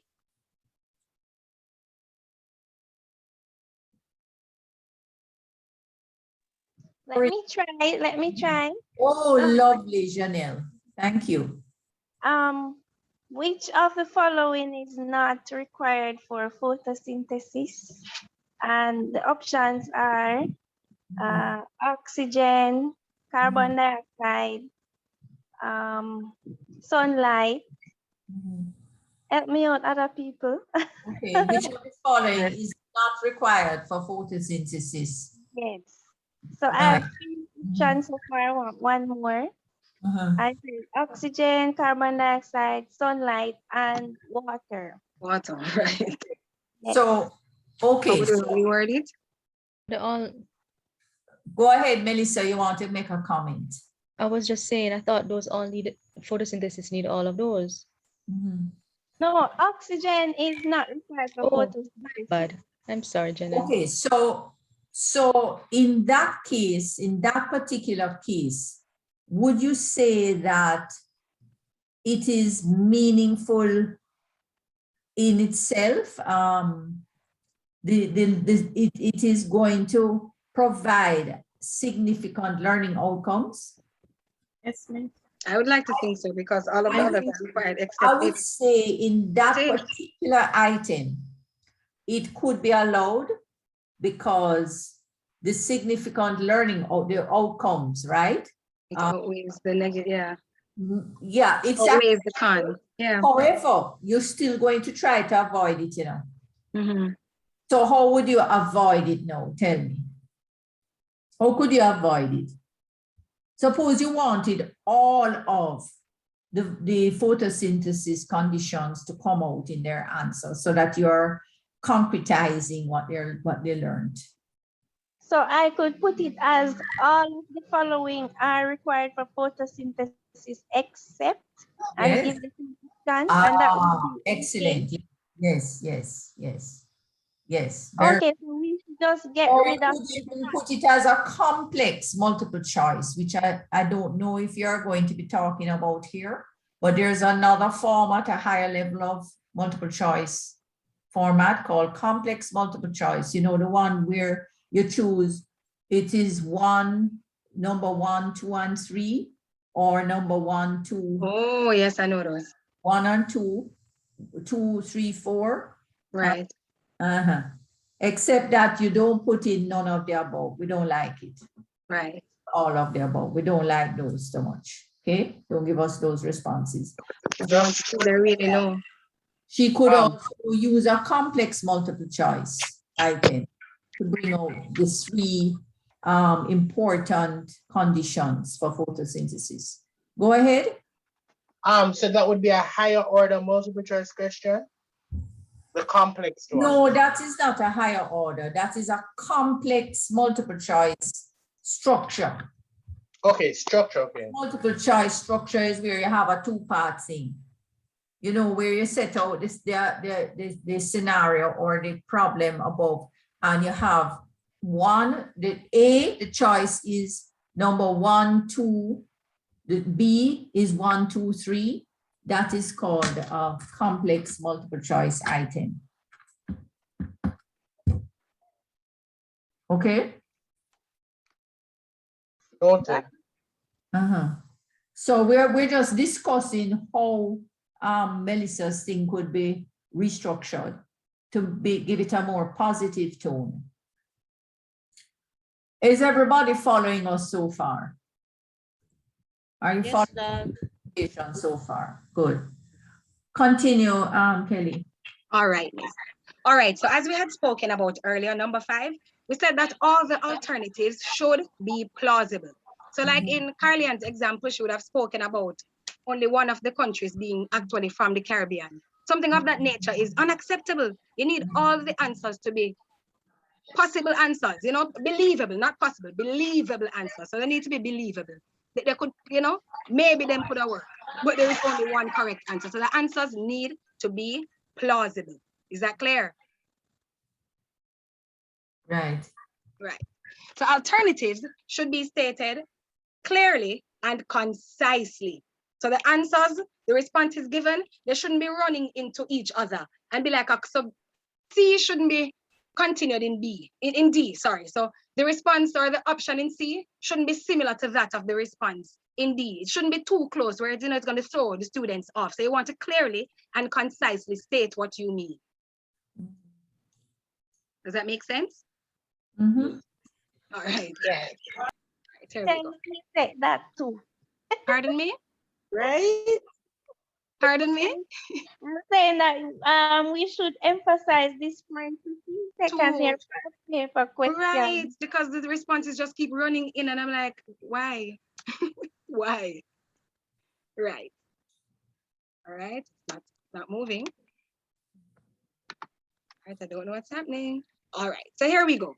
Here are some considerations for writing multiple choice items that test higher order thinking. So as Miss would have mentioned sometime earlier, multiple choice items can test both lower order and higher order thinking. So here are some little tips. Bear these in mind.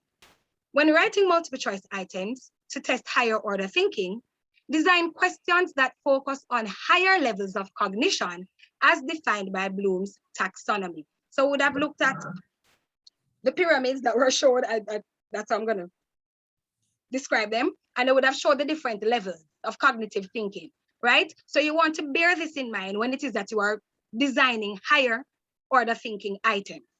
Mhm. Does that come across clearly? Yeah. All right, just Let making me- sure. let us, who has a question about that? That was number 3? No, the one I read just now, number 1. Oh, number 1, that's where you are. Right. When Number writing multiple choice items to test higher order thinking, design questions that focus on higher levels of cognition as defined. Bloom's taxonomy. Do you have any example? Unfortunately, I do not. Okay. But I would really appreciate if our fellow classmates, my fellow classmates, could propose one. Because at the end of the lesson, the students ought to be able to compose a few questions. I'm hoping that they'll be able to get sufficient practice throughout this presentation. So I'm going to ask kindly that someone come up with something of this nature if you are so able to do so. Particularly the persons who would have done the presentation on Bloom's taxonomy. I'm thinking they would perhaps be the most versed. Don't mean to pick on you guys, my apologies.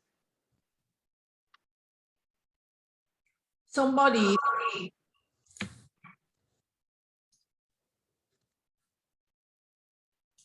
Within your, can I have a question from each of your specializations in higher order thinking, higher order cognitive taxonomy, worded around higher order? Can anybody start? Julianne, what is your specialized area? Science, physics, Miss. Oh, lovely. Oh, Right Kimberly. people things. All right, Julianne, think of one. Kimberly, what's your area? It's math, miss. Oh, lovely. Okay, give us an example. Something came to mind. I'm not sure if I'm correct, but I'm going to give it a Don't try. care, just give us the example. What is that? Question. All right. All right. Focus area is patterns. Okay. Patterns of what? Shapes, cubes. Oh, you're in mathematics. Yes. Okay. So if I say that 3 cubes, I wish I could demonstrate, but I don't think I can. Yeah, let me try. Nope, I don't have that privilege. Just ask the question and we'll figure it out. Okay, thank you. We need the wording. We want to hear if the wording sounds like if it's pitched at a higher order level. Okay. Given 3 cubes, that forms a chair. So if you can visualize how a chair looks, 2 cubes are at the bottom. That's Okay. like feet, and then one is on the top of one. So that's the head of the chair. So you can sit, right? What would be the pattern for adding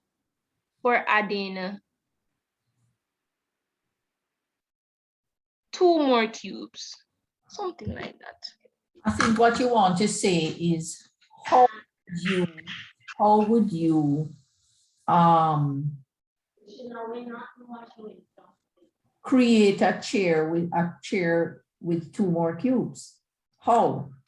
Yes, something like that. How would you create a chair with 2 more cubes, or the Okay, reverse of given that a chair may be constructed with 3 cubes, how would you go about constructing the chair in 5 cubes? I'm just, Yes, thank you. Something like that. Would you say that is pitched at a higher order level thinking, guys? Class? Yes. Class? Yes, miss. Yeah, definitely, right? Hello. Yes, miss. Very much, right? Very much. And what you'll find is that questions that ask about differentiating things, where you have to analyze certain things and create categories with them, right? things that, situations where you ask, Application. application is actually regarded as the lower level, just below the higher order. Application is still at the lower, it's the transition, it's the transition. So you want to go just a little above that, where you are teasing their minds up a little bit more, and you're inserting some kind of evaluation or analysis. Okay. Analyze or evaluate, yeah.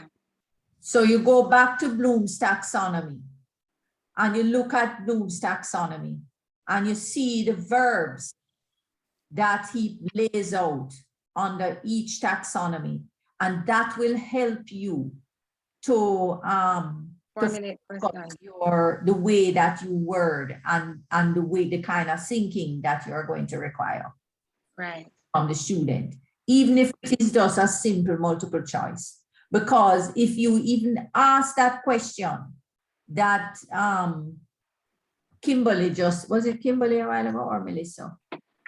Yes, Miss Kimberly. It was Kimberly, right? Even if you ask a question like that and you're limited to multiple choice responses, you can set out 4 different possibilities, right? That the student would have to think around to come up with that response, but they still have to go through that process, you know, that higher order thinking skill. Get me? Janelle. Got you. Ma'am. Can I try one? This is Yes, from welcome it. All right. X belongs to group 2 in the periodic table. And X reacted more vigorously in water than calcium. X would possibly be A, magnesium, B, beryllium, C, barium, and D, sodium. Okay, so what does it require for the student to be able to arrive at one of those responses, Janelle? You'd have to, you see, you know your specialization. So you know what they would have to think through in order to be able to come up with a response. So they would have to know the positions of the elements in group 2 and the reactions of group 2 elements. Okay, so they would have to assimilate the material and put them together in order to be able to come up with a response, a correct response. Yes. Right. It wouldn't be just straight application then. They'd have to do more than one thing to be able to put it together. So that sounds to me like it would be tipping. Does anybody else in mathematics agree? It would be going just a little above application, the straightforward application, where you're saying apply this formula, use the formula to calculate this. It's a bit different, isn't it? Doctor. Come on, help each other now. Yes, it is. Okay. So it is okay for a higher level question? Yes, it is. So it fall just above application, which is the one just above application. Evaluate. Analysis. No, analysis. Analysis, yes. You analyze, right? Then you evaluate. Right. So that's exactly it, because you'd have to break down this table and then assimilate it and put it into another situation. Right. So it definitely would fall under analysis. Okay, next one. Let's move. So we're just reiterating what we would have spoken about just now. That's a step that presents a problem that requires application of course principles, which we said is bordering higher order thinking, analysis of a problem or evaluation of alternatives. These sort of stems are focused on higher order thinking, and thus it tests the student's ability to do such thinking. So whenever the STEM is worded in such a way so as to, you know, it requires them to analyze a problem or evaluate some type of alternative. Or to give their opinion. Right. Then you know it definitely trying to test their higher order thinking. Yeah, right. Right. Their thinking Okay.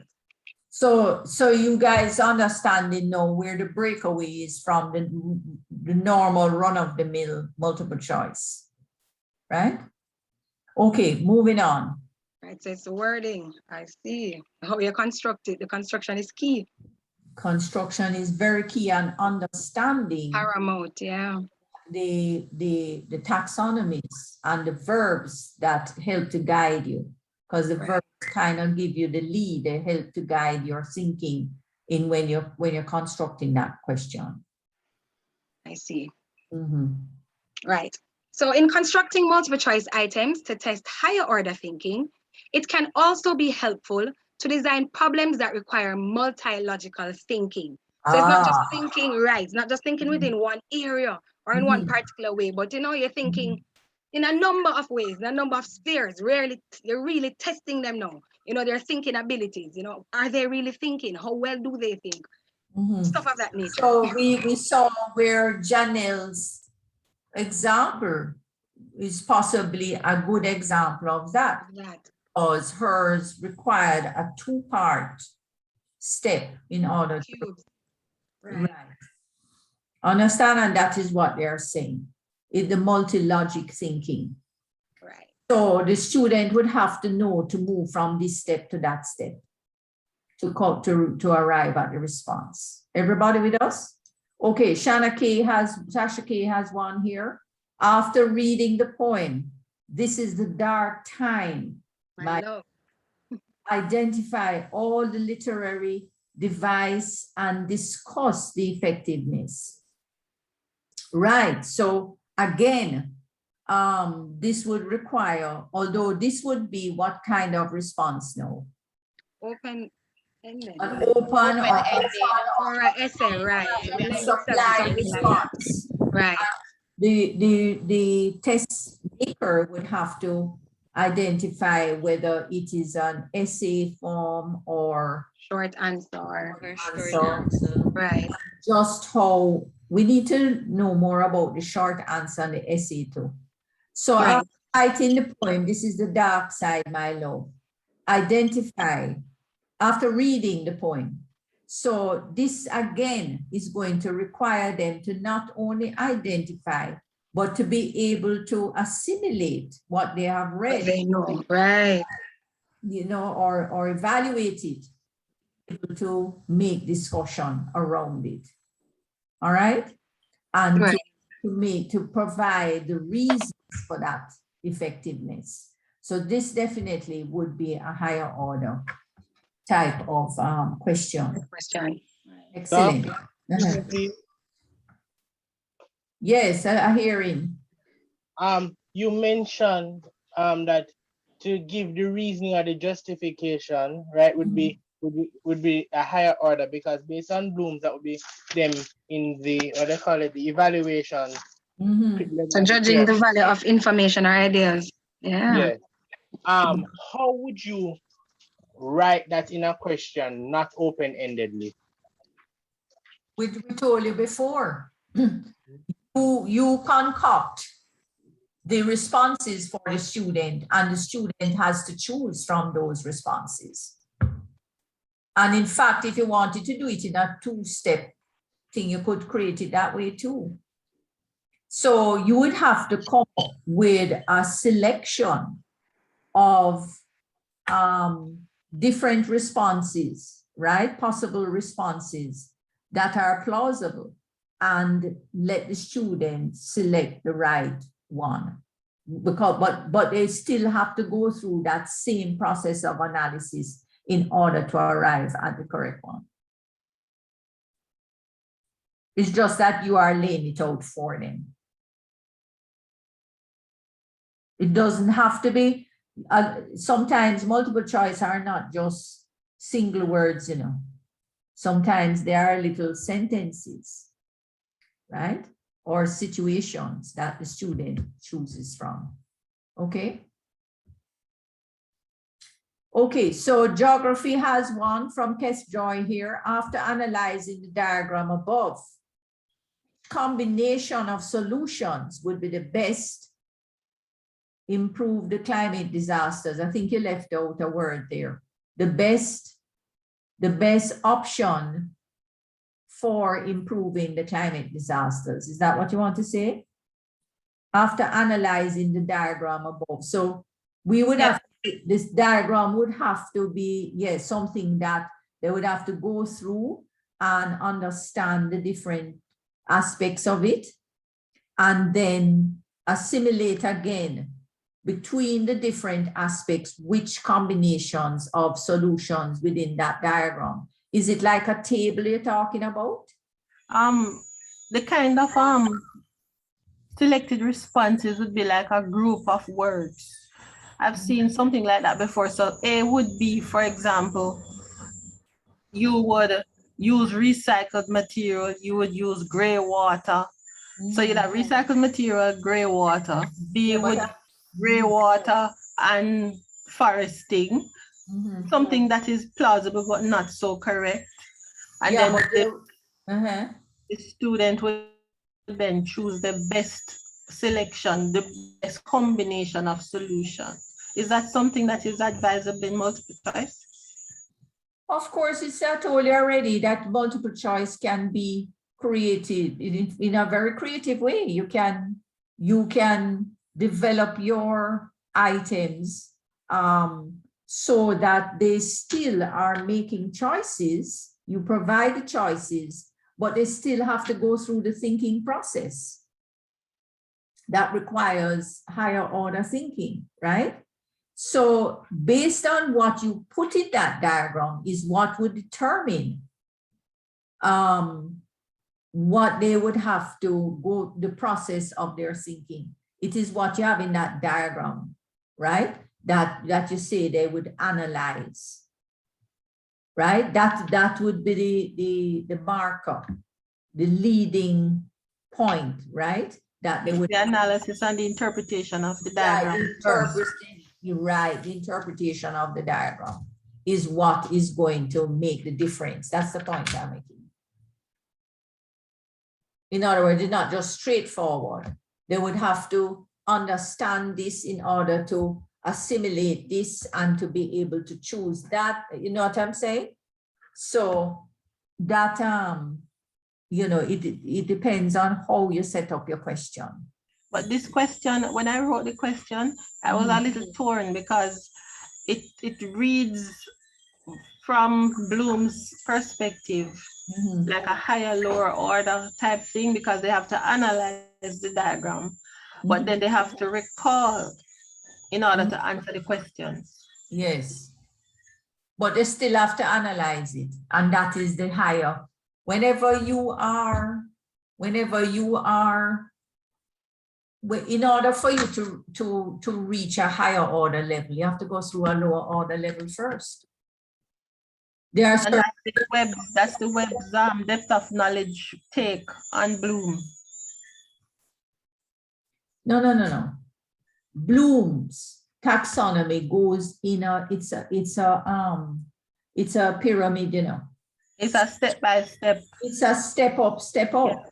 Yeah. So the truth is that, and I said it before, that whenever you don't know which level to target, to project, you always project the highest level, because it is understood that you have to go through the lower level in order to reach the higher level. You can't analyze something without having some basic knowledge. That's understood. But you can be asked to supply just the basic knowledge. But when you reach to the analysis now, you have to have that basic knowledge before you can reach that, you can apply the analysis. So it's understood that you have already surpassed the lower order. So you're pitching at the higher order, but it's understood that the person must have the lower order skill already. You get where I'm going? Yes, that's fine. Everybody with me there. So you don't repeat, you don't have to repeat that the person really, you know, you can point it out, yes, which is what he was doing, right? But the truth is it's really understood already that you have to surpass that level already. You're dealing with a subject area. And a subject area is built on basic knowledge, and then you move it to another level. Okay. All right, moving along. Yes.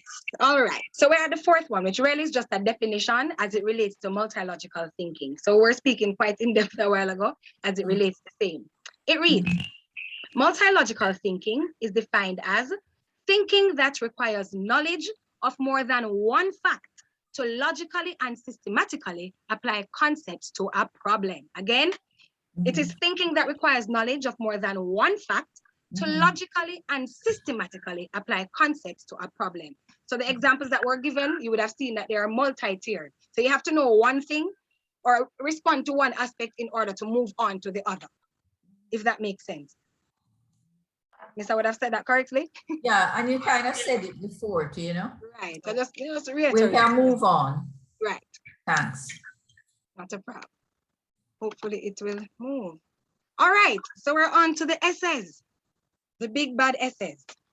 Here it goes. It reads, Stalnaker 1951, page 495, defines an essay as a test item which requires a response composed by the examinee, usually in the form of one or more sentences of a nature that no single response or pattern of responses can be listed as correct, and the accuracy and quality of which can be judged subjectively only by one skilled or informed in the subject. Now, I know that was a mouthful, an earful, a brainful, a very long definition. But in essence, all it is saying is that this type of test, right, requires the student to give a response, and there's no one expected response. There's no particular way of articulating the response, right? So anybody who is going to mark it needs to judge it subjectively, and you have to be skilled and informed in the particular subject area in order to mark it and judge it in accordance with same.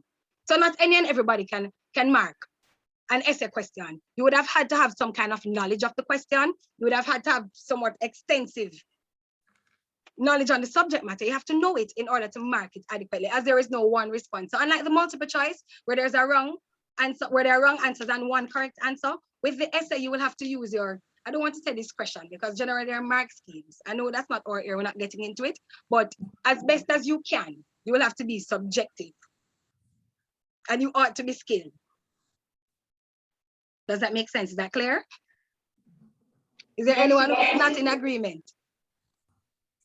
Agreed. Agreed. Agreed. Because we know there's no one answer. So you might have something in your mind that you want along the lines of, but you can't say there's one hard and fast answer and that the response must look like this. Yes, you're going to be marking for certain structures. So you know it must be in paragraph. It must be in paragraph. It's structured in paragraphs. They probably need to be indented, stuff of that nature, right? You'd be marking for content and organization, all of these wonderful things. Perhaps grammar if you're teaching English language like myself, but there is no one set answer. Yes, they should all be talking about the topic based on what is given, but there's no one way to go about responding. This is where you really different angles. Different angles, just like the program Talk Truth, right? So just, everybody thinks differently, everybody interprets things differently. So this really gives the student an opportunity to express themselves, to show their take on whatever is being asked of them, right? Whilst still displaying knowledge that they would have gained, from being taught, if that makes sense, for lack of a better term. All right, anything to add before I move on? It also shows their individuality as well. Right, definitely. So if you're teaching a set of students for an extended period of time, you can take up a piece and not look on the name, and based on the style of writing, you can say, yeah, man, I shade this for argument's sake. Because each writer has an individual style. I write a particular type of way. I'm sure that each of you writes in a particular type of way, to the point where all the essays might sound very similar, and you're like, whoa there. But, it's your style. Individuality, as you so rightly said. Just reiterating, it says this form of assessment allows teachers the opportunity to find out if students are fully grasping a topic, as it calls for students to provide a developed answer. So you're not selecting a response, you're not just giving a short answer, because yes, short answer gives you some amount of room, some amount of leverage. But with the SNO, you have hundreds, perhaps thousands of words. So, to be able to play around with and really get your thoughts out there. You know, develop your answer in such a way that you really have your teacher in tune, the teacher reading a paper and she said, wow, or he or she saying yes. Wow, you know, they're so into it. So these questions may ask the students to compare and contrast, agree or disagree, discuss, evaluate, or so on. Words that we would have seen not long ago as it relates to higher order thinking. So I'm thinking that essays are more higher order thinking. Miss, correct me if I'm wrong. Well, if you make them, the essay should intentionally be used for higher order cognitive thinking. Right. Because you're wasting the essay when you pitch it at a lower order. That's so true. Encouraging rote.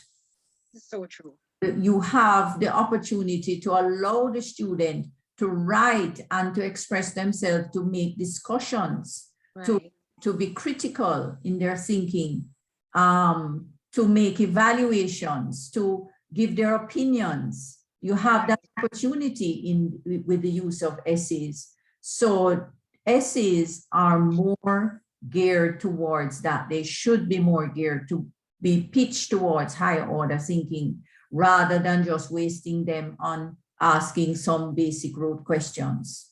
That's so true. All right. All right, can we move on? No, I have a quick question. Oh, certainly. My humblest apologies. No, that's fine. Essays can be administered in every and all subject areas? I imagine they can be, depending on. Thought about it, you know. I was thinking perhaps even for math, they might be able to. I don't really know the logistics or the in-depth nature of math, but I'm thinking just about. Okay. Yeah, or but almost. It is some subject areas like science might not have a lot of use of essays. They might have use of descriptions, what has happened, but at the same time, yes, that was my question. Sorry to cut. But let me finish. And also pitch, because when you're doing science, I'm remembering from my days in high school. We also, the teacher would also pitch the questions to tease you a little more, to ask you the why and the hows. You see what I'm saying? So yes, they might describe, but then they construct it in an essay format, right? The students who are in, it might not necessarily take the usual essay format, but in the constructed response that you give, right? The open response. You do an experiment and the teacher might say, you know, describe what took place with this experiment. And then, why did you think it took place? Yes, I get that. Or how, what process took place for it to happen? How did it happen? You know, what were the combination of things that probably led to that? So again, yes, you have to have your knowledge base, but you have to do a little bit more of analysis, right? And sometimes evaluation. So it depends on how the teacher pitches the question. Noted. Right. All right, any other questions, guys, before we move on? And you might have fine, situations where you're asked to, like in science or maths, where you're asked to discuss, you know, the possibilities of this thing, especially with consumer arithmetic. I think I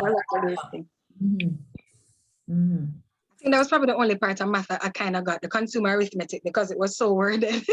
It had so many words, and words are my thing, right? So if the train leaves that, it's stuff like that. Because for me and the X and the Y, that would never, it was not. Okay, I get you. That's so funny. Oh my goodness. But what about the construction of questions to prepare a really good essay type question? Because there are different ways of going about it, constructing your essay that will increase the reliability and quality of the item. Right. There, did you? Miss, Miss, I have a question, please. You hearing me? Go ahead. Yeah, man. Who's that? Carly-Ann? Yes. I think there seems to be some misunderstanding on my part. I thought, yes, I thought for the constructed response, that is where the essay would have been covered. However, I'm seeing it being covered in the selected response presentation. Is there any way for you to clarify for me, please? We already clarified that, you know, but we'll go over it again. We are not, she didn't cover it in, covered it in traditional assessment forms. Okay, traditional assessment forms. Remember I said earlier that a traditional test is a combination of both select and constructed responses. Right. All right, you can have pure multiple choice, which is pure select. Right. But it's not what Kellyanne has been doing here. She has been covering the traditional test paper. The traditional test paper, traditional generally is a mix. Is Which in many generally cases is a mix of both select and supply or constructed response. Understand, Virgie? No, Miss, it's not Virgie, it's Carly-Ann. Oh, sorry. Yes, my question really is. Oh, okay. Miss, so my question really is, for the presentation next week that I should be doing, it says developing constructed response items and their rubrics. For the rubrics. Oh, we never do that.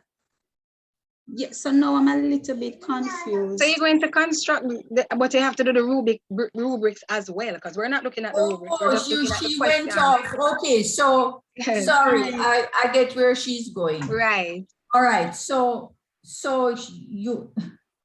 you are supposed to stop now, Miss. This is her part of it. I am supposed to stop now? Yes. But she's looking at the rubrics. We interpreted it as just looking at the traditional forms, but I think she's paying specific attention. No. Hold on now, Kellyanne. We're doing part A, Kellyanne. We're doing You part are doing part A of the right. traditional, and she's in part B. Right. So you actually were supposed to, with selected response items, you were supposed to provide us with some rubrics as to how you go about the rubrics for those. I was supposed to supply with rubrics. No, that's not what Or said. Of course, that's what it says. It said it just said developing and using. It says developing traditional forms. Please let me read what it says. Developing and using traditional forms of assessment dash writing, developing select response items and their rubrics. Ah. You didn't read the topic. I didn't see that. Yes, and then their part of it, no. Their part of it would have been this aspect as well as, right, the rubrics. Developing, so they are supposed to do their constructive responses with rubrics and you do your select with rubrics to show the class how what the rubrics would basically look like and how you would approach it, all right? And if they were to have done rubrics, but I didn't know we were to have done the rubrics as well. I cannot do anything. Oh, man. I told the topic, you know, Kellyanne, and you read it. You have to read the thing. I think that's pretty clear, isn't it clear enough? It says, and their rubrics, select response items and their rubrics. Could it be any clearer than that? It just said that it slipped, you know. All right. Because it's quite clearly written out in the thing, okay, from the beginning. There wasn't any issue with that item. So what you do, you go and prepare the rubrics to show us what it would look like. Yours is pretty straightforward. Theirs is a little bit more involved with the rubrics. So next week, they will continue with the essay section. Please go to my things that I provided and use as much of that as possible to guide. Okay? All right, so we'll end your own now, Kelly. You have anything else on the select responses? You didn't do the rubric part, right? If you have something else, then What you have? Tell me. It It's have to based do. on the question, we sent out a Google form for them to answer at the beginning of the Yes, presentation, and we have something at the end, and we want to compile that information, and you would have uploaded on Google Classroom. So I have the link, and I'm going to send it, and they can just take the look at 30 seconds to answer it, and then we'll post it on. Okay, so I will do that. I did mine already. Did mine at the beginning. Yes. So there is the link for the next one. Is another one we have to do? Yes, miss. So one at the start and one at the end. Okay, Try. Okay. All right, so we'll stop this presentation here. You did our introduction so that they can easily do another. Thank you for that, Carlian. Sorry about that. I didn't even realize. If you did not do the first one, can you do the second one? No. Okay. The information would have been off. Guys, can you resend the first link that you sent, please? I was driving when the link All was right, I'm sent. going to 1 second. Yeah.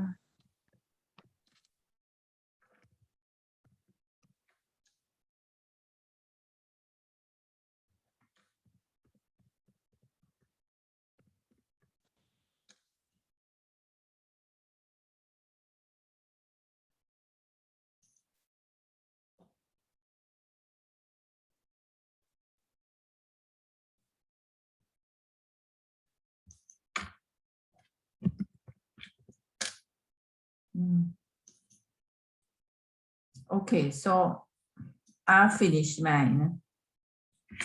All right, so I wanted to tell you that I think I'm going to be resorting to the OUR VLE for the discussion forums. I have been trying to get my classroom uploaded back to the platform.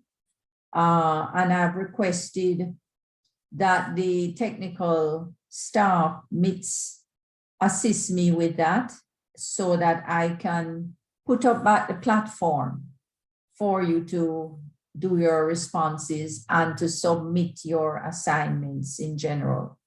So, because what is happening with the Google Classroom, it's all coming into my email and I really don't like it. So I'm going to resort back, but I will start that from next week. I'm giving them some time to see if they can reload my classroom for me on the OUR VLE. So you can just look out. But in the meantime, go ahead and continue to use the Google Classroom, okay?